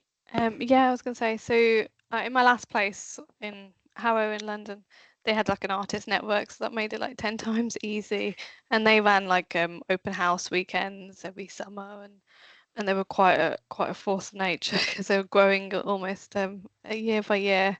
Now I'm in Sandwell, and I'm quite lucky to have taken over the Cultural Forum. So we have a Culture Forum that always did exist, but it was kind of low level. And since I've kind of been in this post, I've expanded that to include, anyone and anyone who creates or makes anything in Sandwell, delivers events or similar activity, can join the forum. It's a free networking place that people can come together, give advice, just share what's going on, and just make more partnerships. So we had our second meeting a couple of weeks ago now, and over 40 people came to that compared to 10 people in my first one, because I was just new to the game. But there's a huge appetite, I would say, and maybe like some of the issues that exist right now, I think you just have to maybe create that space for them to come together, because I'm finding almost daily freelancers come to me and say, oh, I'm a writer and I want to do stuff in Sandwell, but I don't know where to start or where to go to. So yeah, they can join the forum. I need to look for bigger places now to hold my meetings, and it's kind of a fluid space. We just come together, but there's a huge appetite, and now the forum exists as this body of people and networks. I've got people in different council departments coming to me and say, we need an artist for window painting or hoarding decoration, for regen projects, and I want them to come to me first, so I can get that advert to the right people. So yeah, I'd say like there's problems where we create a space for that. Hey, do you mind if I ask what's your role? Mine, a culture development officer. Okay. Hello. Oh, hello. Hi. Did you come back on your own? No, Megan moved us over because Oliver couldn't access a breakout room. Yeah, I was told that basically every time she tried to move me to a breakout group, it grayed out my profile and said that I'm not allowed to move over. Didn't provide a reason. So we thought at first it was because I joined, like via the internet, like my email meeting link. I joined that way rather than going through the program. So I left and rejoined via the program, and then it made no difference whatsoever. So in the end, she moved the group to me rather than me moving to the group. Well done, Megan. Well done. Well, we came back because I was a bit worried that my world was Oliver centric, and I moved everybody to suit. Thank you. But yeah, in the end, I got to contribute to the conversation and more or less hear what we were all talking about. So I feel like I got what I needed out of it. Great. Do you want me to pull everyone back? Yes, yeah, I think so now, yeah.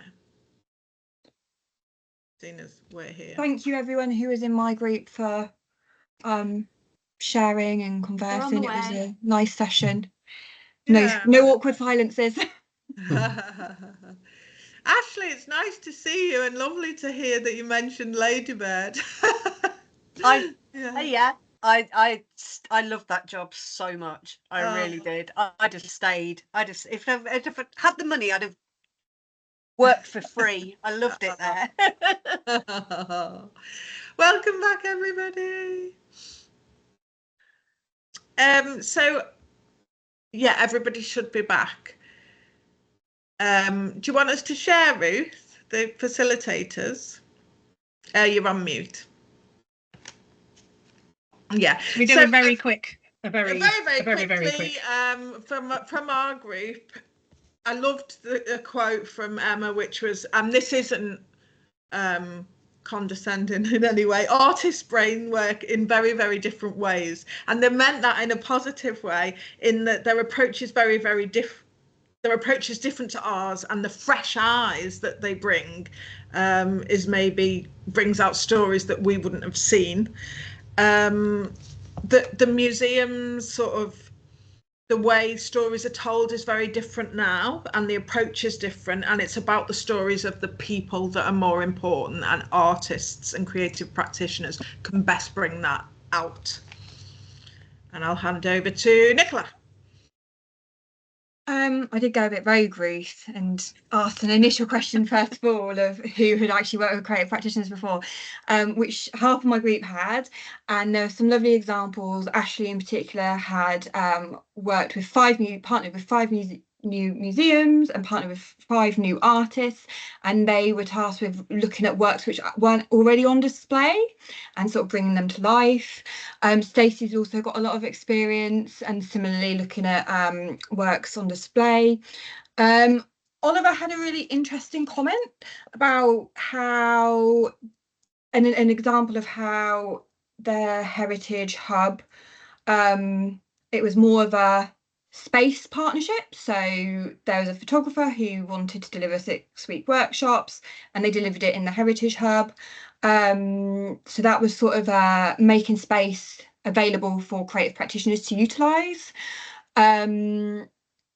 Sadie gave an example of a project that was with the Southeast Asian community regarding the family photograph archives, and she was just saying how important that well-written brief is, not just to manage the expectations for the organisation and the artist, but also to manage the expectations with the participants, so they knew what to expect and what was going to be the outcome, and that was sounded like a really lovely project. We had a conversation about local networks and how to find artists, and I think it's very dependent on the area people are based in. Ashley was saying it was quite difficult in her area of Worcestershire, I think, and there were currently no established networks that she's aware of. Whereas Stacey, who is in Sandwell, actually facilitates the cultural forum in that area and expanded the partnership, the remit for that to include anyone who makes and creates. And she had a really successful second session with 40 people there, and there's a huge appetite. So I think it is I know we're quite spread out in this meeting from where we are. So I think that sort of finding and connecting with artists and creative practitioners is very area dependent from what was sort of discussed in the group. And I will now pass on to Kat, I think. Yeah, great. Thanks, Nicola. So yeah, we had some really nice examples of working with creative practitioners, and in sort of asking what the perhaps the ingredients for a good working relationship are. I really like this. It was the example was from Emma and Linda, the castle, Tamworth Castle and Museum, and trust and communication were the biggies, and that building that led to sort of a working relationship that continues, which I really loved, and that kind of artist and commissioner supporting each other, which I think is again a really valuable thing to consider, and how you adapt within your relationship. We had a great question from Ellie Cannon Ashby about what happens after after a project finishes, and we did have a bit of a discussion about that, kind of like always hanging on to when is the funding running out and what can we do to, you know, it's that reactionary, we kind of in that stress mode a lot of the time, and so the kind of answers came with just maintaining relationships, and sometimes, you know, that doesn't necessarily have to cost you anything. There was an example from Laura where they had an exhibition where they had, you know, really explored their kind of how it might not have been as accessible as possible, but then they built up a relationship with an agency that really helped with access, and they're kind of maintaining that relationship. So even though it's not about funding a particular project at the moment, they've built that relationship, and they've got some really good someone really good to work with, when they find the funding.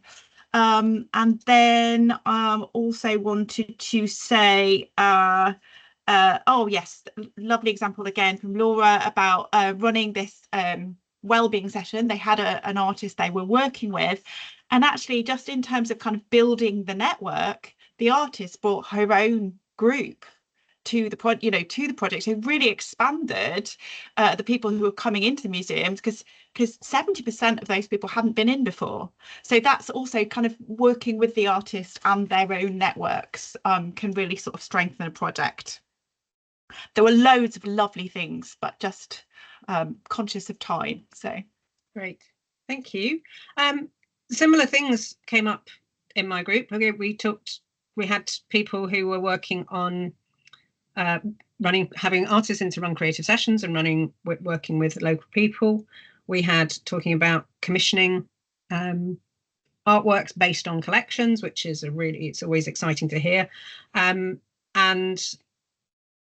creating connections with local groups. So at Tamworth, I'm getting that right, we're looking at working with craftspeople, particularly women working in crafts, and looking at heritage crafts and using that connection through, and that thinking about women's history as one of the unseen stories. So obviously a lot of my work is about unseen stories, about hidden histories. That's what I'm really interested in. So I was asking about that and how those, looking at different ways of telling the stories that we might not otherwise, that might not be able to be told through the collections, or through really obviously through the collections.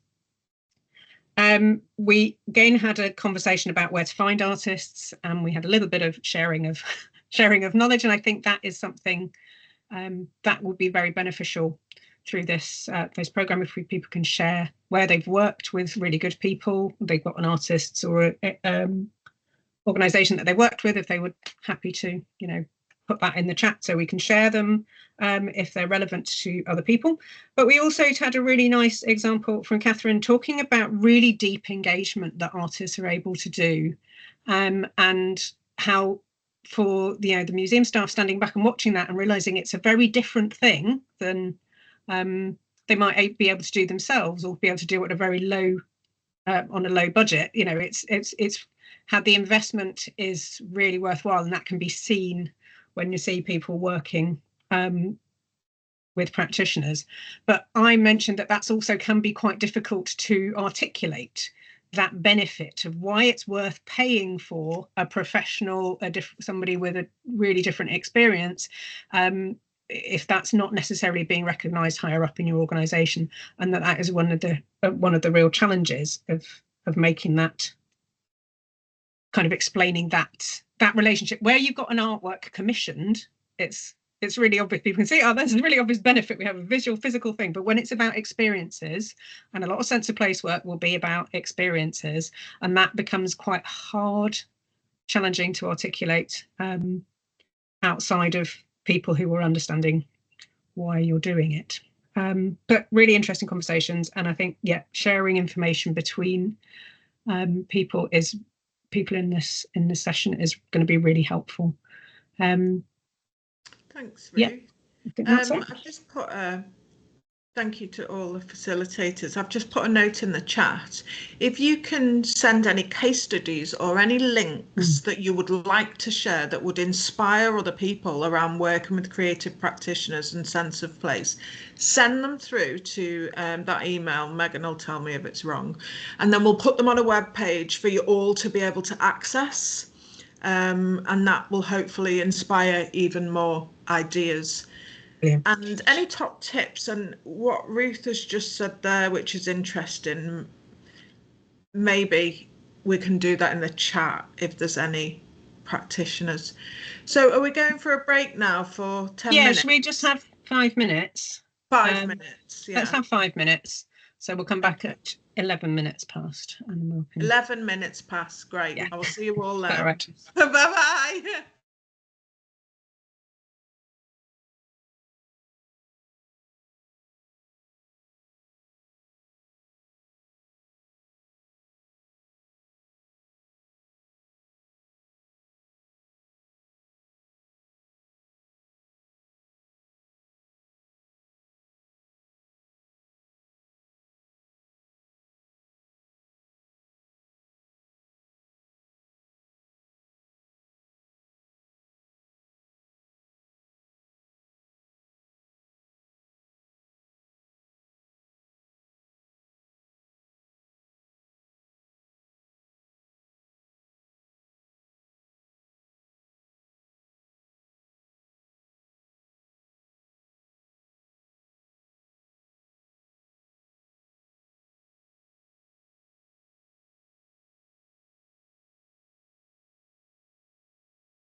No, welcome back. I'm sorry that was a very short break.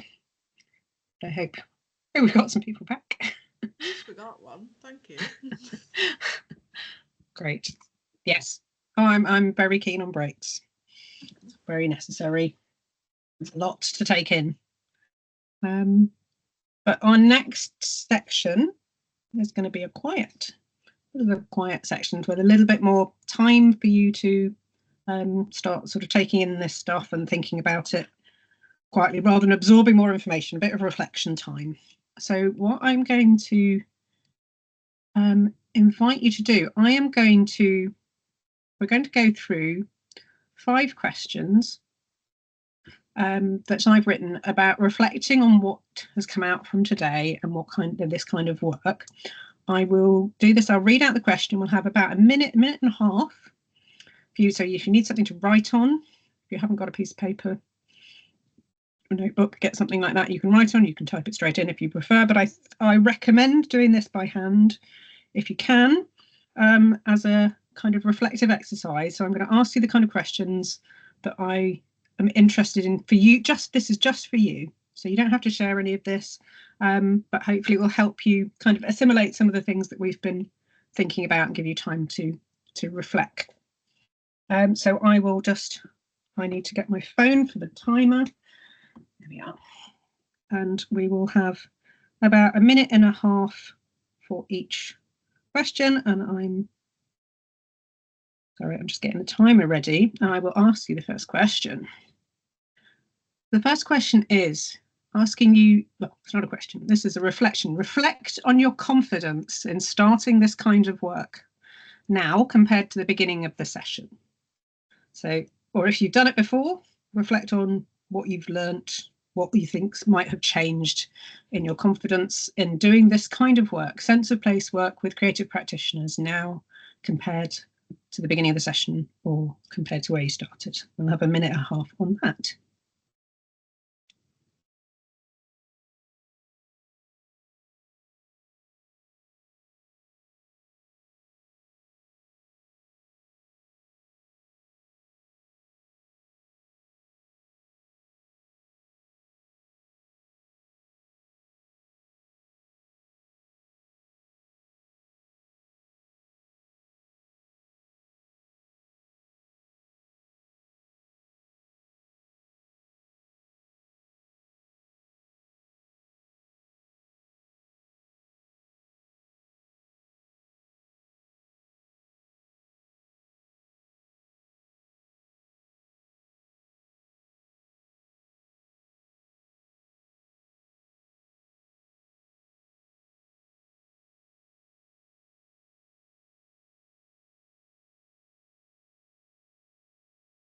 Ruth, we've had someone who had to put, oh, okay, you're doing it.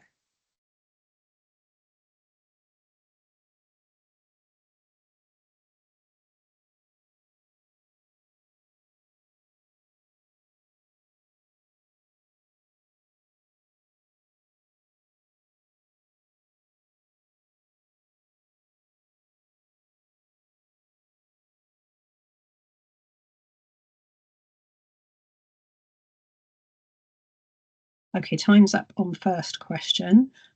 So Eleanor, you can just start with the second one. So what we're doing is I'm asking some questions and then you're having a minute and a half just to free write in your notebook, your journal for yourself, just reflecting on the questions or the prompts that I'm giving you, just giving you time to think.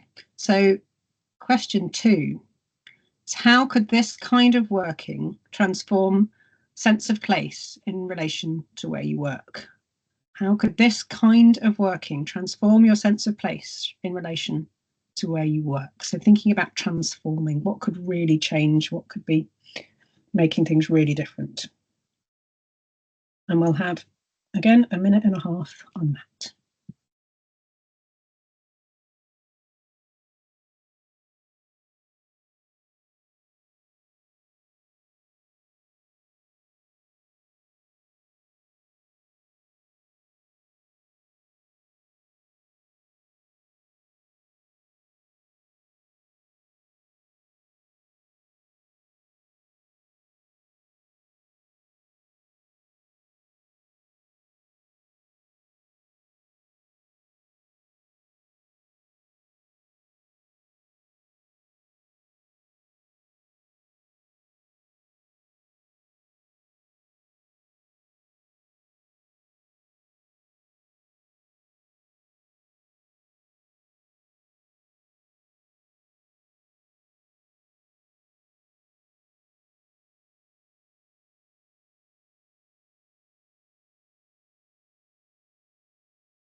Okay, we'll move on to the next question, which is, what small change could you make right away to be moving in a positive direction with this kind of work? What small change could you make right away to be moving in a positive direction with this kind of work?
Okay, that's our time up for that one.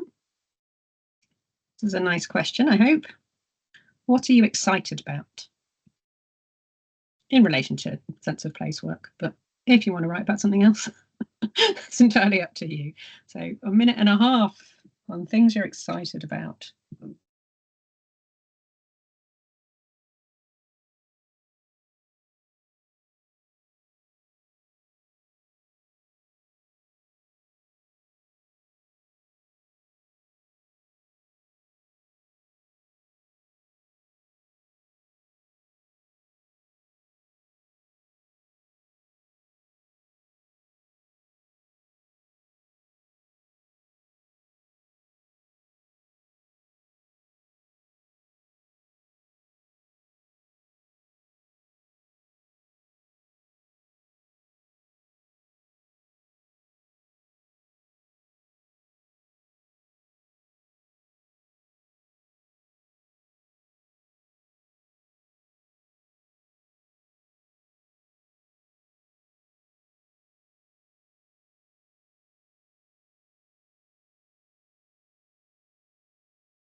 Okay, just now time for our last reflection. I'm going to ask you to write about your hopes, the sense of place in your organisation. And you might want to do that by starting off saying, I hope that, da, da, da. And then another one, just to do a number of really quick hopes that you would like to see. Write about your hopes for sense of place in your organisation. In a minute and a half.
Okay, that's time finished on that question.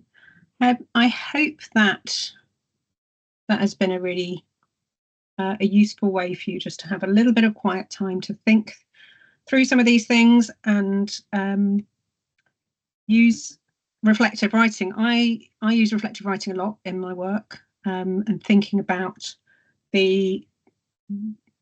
reflecting on what I've done and what I'd like to do.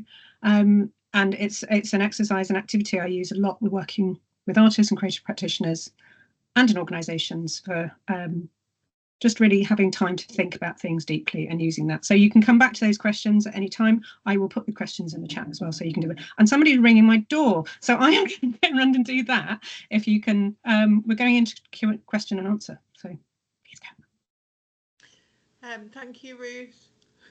So what we'll do now is we'll do question and answer with people who delivered, and then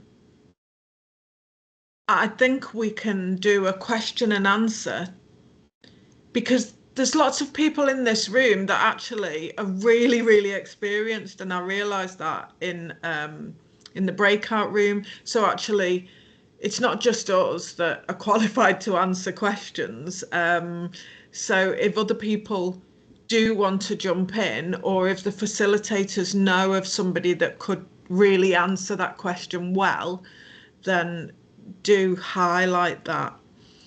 So do we have any questions? I think let's raise hands for now. It can be about anything to do with sense of place and creative practitioners. So we're all ears. And Emma. Yeah, is there any is there a sort of a need for some sort of templates, like a bit of a toolkit? I think that writing briefs and I think one of the things that when we said about like reflecting, you know, I feel like these sessions and talking to a wider group of people really give me the, you know, the confidence and the backup to go to other venues, other museums, other groups to promote them involving creative practitioners and artists in their projects.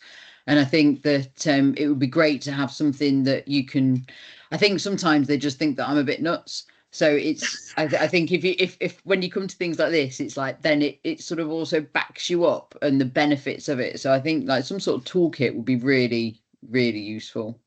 I'll just respond to that. Was that I was involved in some research for an arts organisation a couple of years ago, looking at open calls and how to make those more equitable. And one of the things that came out of that was I said we need a toolkit on how to write a brief for organisations that don't and have done that.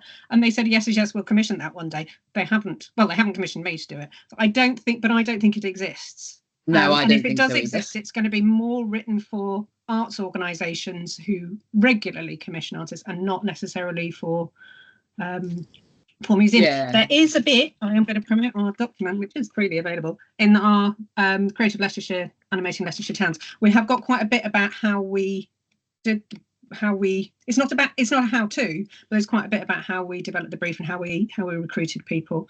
So that I put a link in earlier to that. That's on free to download on my website, which is a starting point, but it's not a toolkit. And I'm very conscious. It's something I'm waiting for somebody to commission me to do that, basically, ready and waiting. But I don't think it sadly I can't direct you to one that exists. For me, from a like a local government point of view, I need to not only persuade artists that they want to work with us and to persuade groups that they want to involve in artists, but I also have to persuade the people that hold the budgets that it's a worthwhile thing to do and why we do it and what they can get out of it. So something that you know would be great, that would sort of define that very large concept. Yeah, I can't think of anything that exists that covers that. Can you think of anything? No, you just said if you no, I don't think there is. How can that not be something? That's really interesting.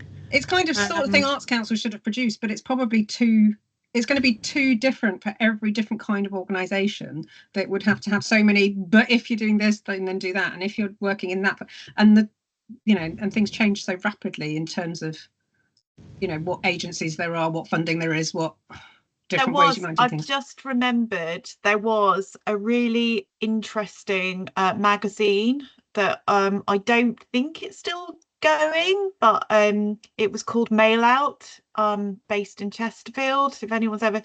If it's possible to get some hold of some historical work there, they had quite a lot in there.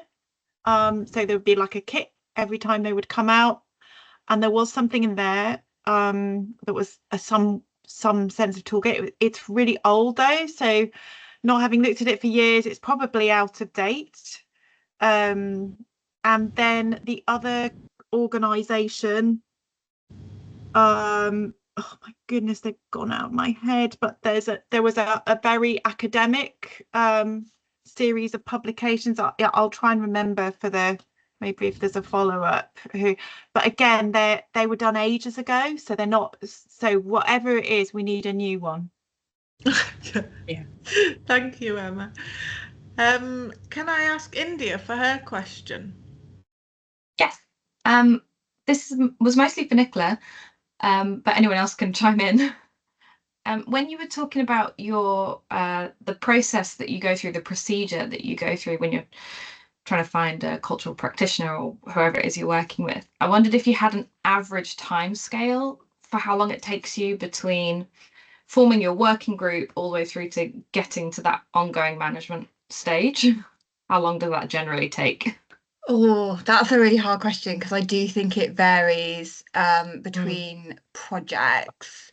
And I actually predominantly work in the library side, and Amanda predominantly works in the heritage side. From the library side, just getting the staff, the site staff, the LSAs who have like 4-hour contracts in the room, just that first initial working group can sometimes take like 6 weeks to find a date where everyone is available. I would say on average that once we taken away from the setting up the first working group, once that one has been set up, it is a bit dependent on if there's like a specific need or a specific idea. Sometimes normally that we do have like a need, whether that be the output or the audience, and then we'd go away and my team would develop the brief.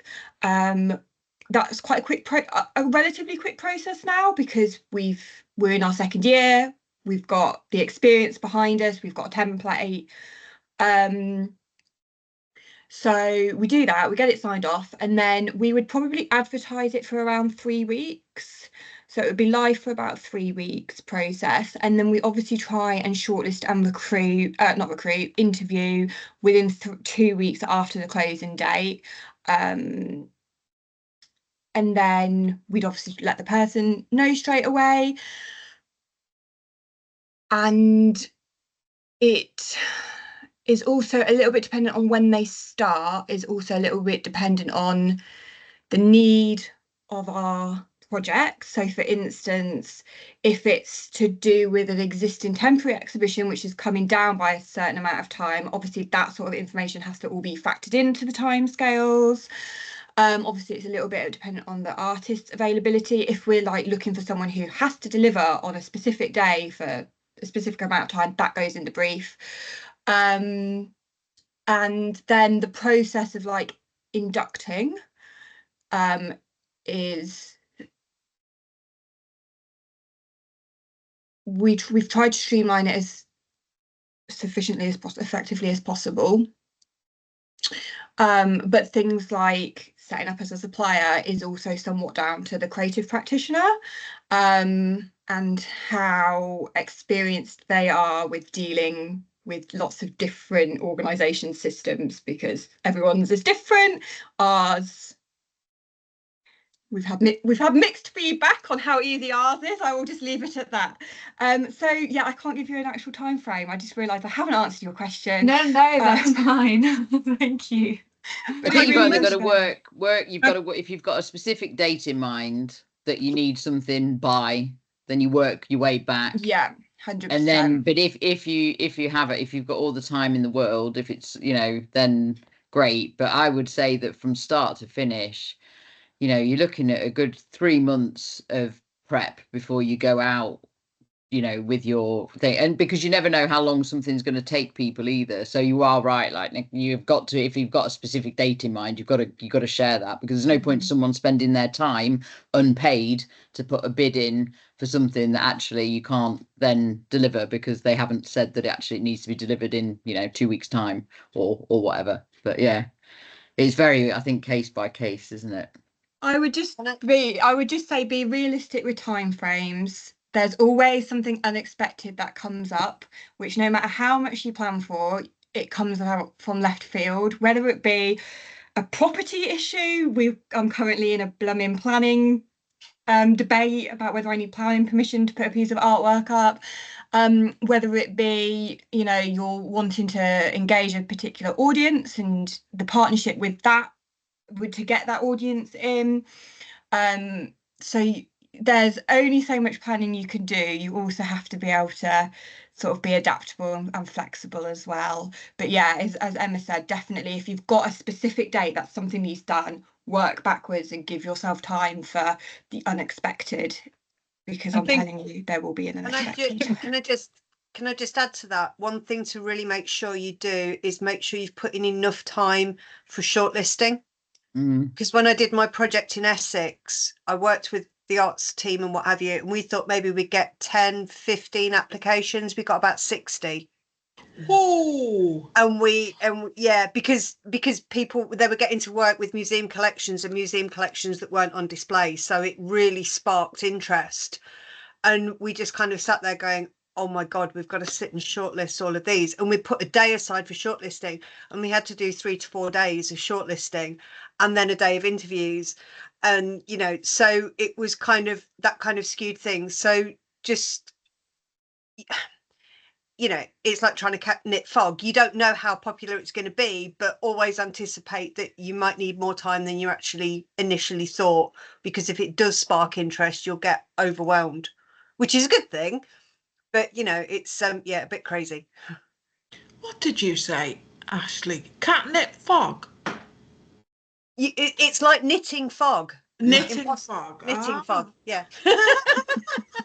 Thank you. Rita, do you have something to say on that? Not the fog. But... No, I thought you were trying to come in. Can I ask Sadie for your question, please? Hi everyone. Yeah, I'm thinking about sort of initial conversations with creative practitioners, and sort of if I want to talk to a few creative practitioners to sort of act as a sounding board or critical friend for the brief I want to write, obviously, you know, after what Ruth was saying, I'd want to sort of give them some financial compensation for the time they're giving to me. Do you have any examples of good practice where that's worked really well with organisations and creative practitioners working on that together, or examples what, you know, pro tips of what to avoid? You know, how do you raise it? How, you know, yeah, all of the questions really. Ruth, have you got any experience of having been asked for that sort of support? By you, Amanda. Yeah. Mostly I get asked to do it for free, but Amanda has made sure that with their development, well, that was policy development really, wasn't it, rather than particular brief, but there was budget to pay artists to come to that, to a development day, a discussion day. I mean, in terms of specific rates, you can look at Artists Union has recommended day rates. And what you need is people with the experience to be able to do that. Yeah. And that's going to be even harder to find, you know, and that's, again, I think you probably need to go with, you know, with recommendations or suggestions from other people who've done that kind of work before, which is, again, is a bit like the knitting fog conversation. I don't know where you'd start with that, but that's where partnering with another organisation, say an arts organisation who has artists that they work with regularly, would be my suggestion to kind of initiate that. Yeah, I think that's probably the best bet, but there isn't usually any payment for that. So when I've been asked to do things like judging competitions, entries and things like that, and you get asked to do that for free, I think that kind of work is generally taken up by people who are at the start of their career, because they want to explore every opportunity, even though they can't afford to do it for free. But what you can end up with is inexperienced people. Yeah, because they're the ones who are willing to work for free. Yeah. So yes, but obviously that's not what you're trying to do. But it's just worth bearing that in mind. Yeah, for no, that's everybody. That if you can't pay, you won't necessarily get really experienced people. But again, you almost need to have a brief today. we want to talk to some artists who know it gets a bit circular. But I think recommendations and networks is the way to. Yeah.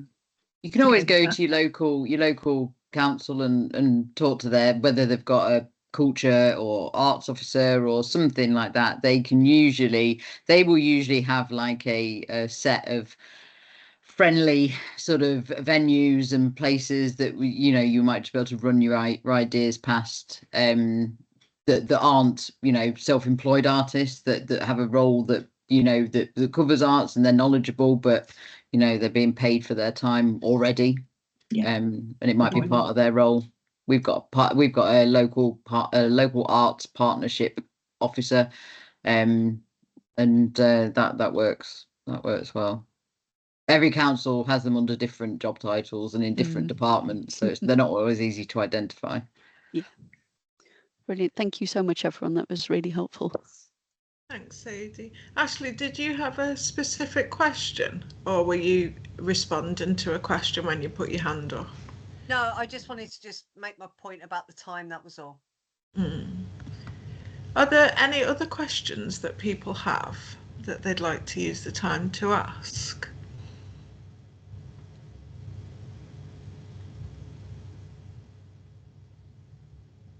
Not right now.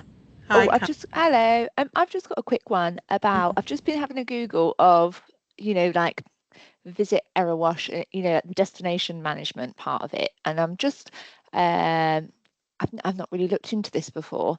So just before, I'm just like clicking around on all the wrong things. I've got like Visit Peak District in Derbyshire. Is that the best place to start, or is there more localised ones? Yes, Visit Peak District in Derbyshire. Yes. Yeah. And then you become a member, is that right? And then do you pay for that? Is that? So yeah, so the way different visitor destination management organisations, whatever you want to call them, they're often made up different. They have different governance and different. They're different. Sometimes they're in a local authority. Sometimes they are a limited company. Visit Peak District in Derbyshire is a limited company. So I would pick up the phone to them first and say, stay who you are, ask them how they could best, how you might best work with them, and they will probably give you your options. The other place, which is nothing, it is not the visitor economy, but it's worth it getting in touch if you don't know them already, is Arts Derbyshire. Oh yes, yeah. I think.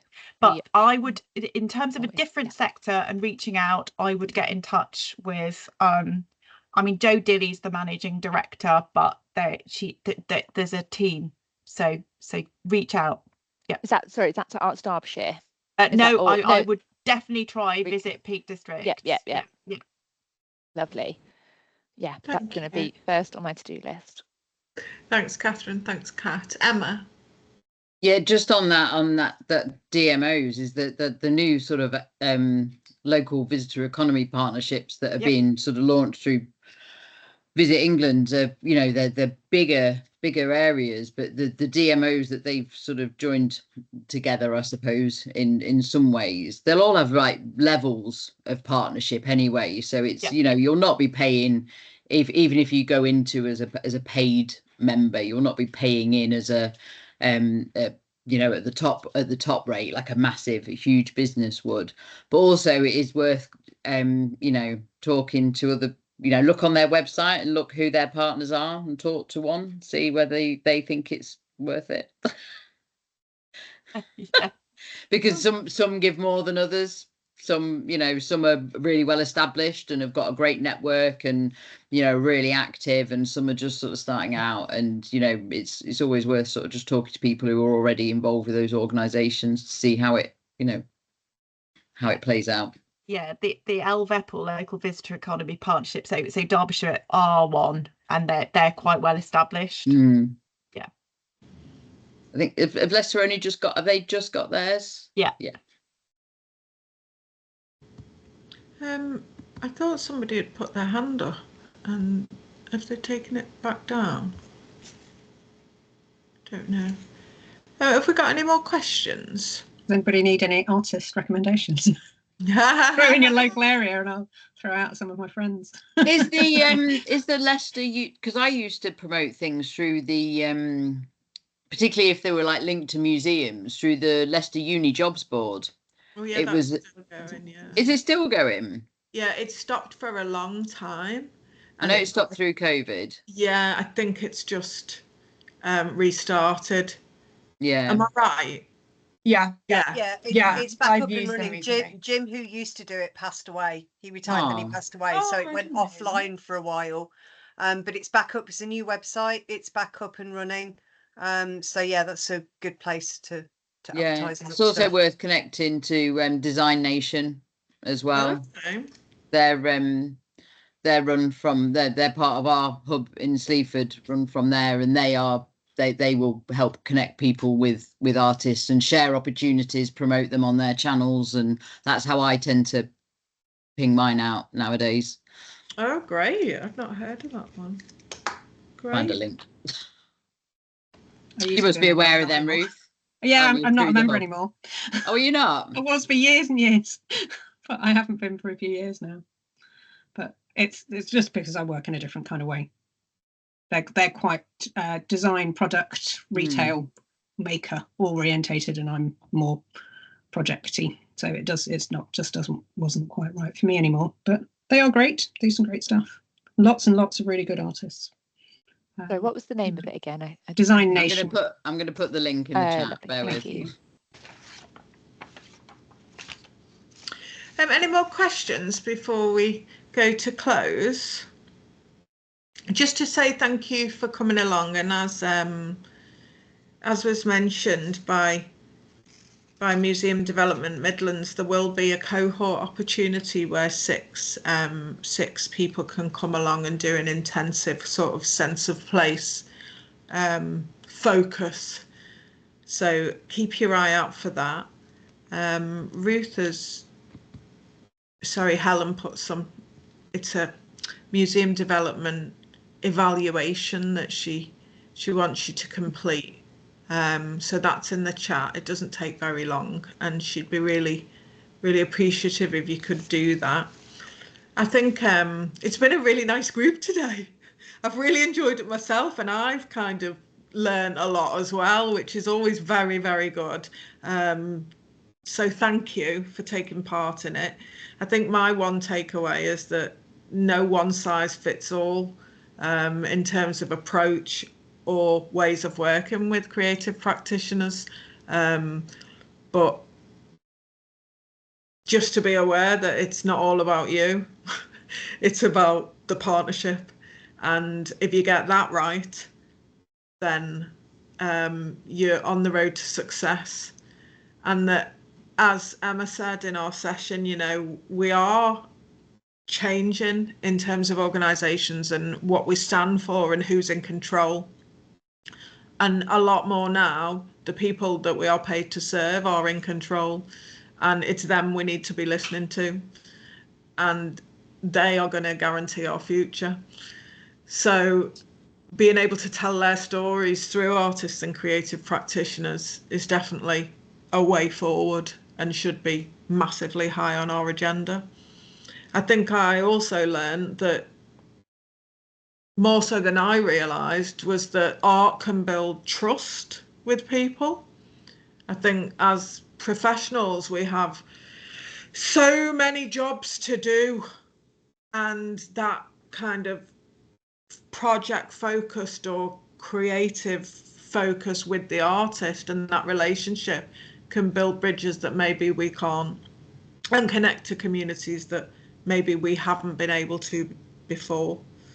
And the new ideas and perspectives that can be brought can be quite revolutionary, to be honest. So yeah, those of you that are doing it and doing it well, keep doing it. And those of you that that are just on the start of that journey, don't be afraid to ask for advice and support, and you know, ask the difficult questions as well, because that's where you will reduce the risk. And like what's been said today, it is considered a risk, and it can be a risk, but it's a risk worth taking. So thank you very much for your time. Hope you have a lovely lunch. If I see you again on the next bit, that'll be wonderful. If not, good luck in everything you do. Thank you very much. Bye-bye. Thank you. Thank you. Thanks. Bye.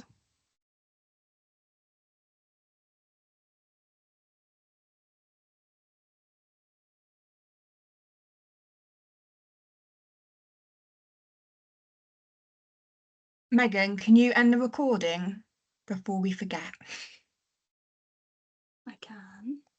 Thank you.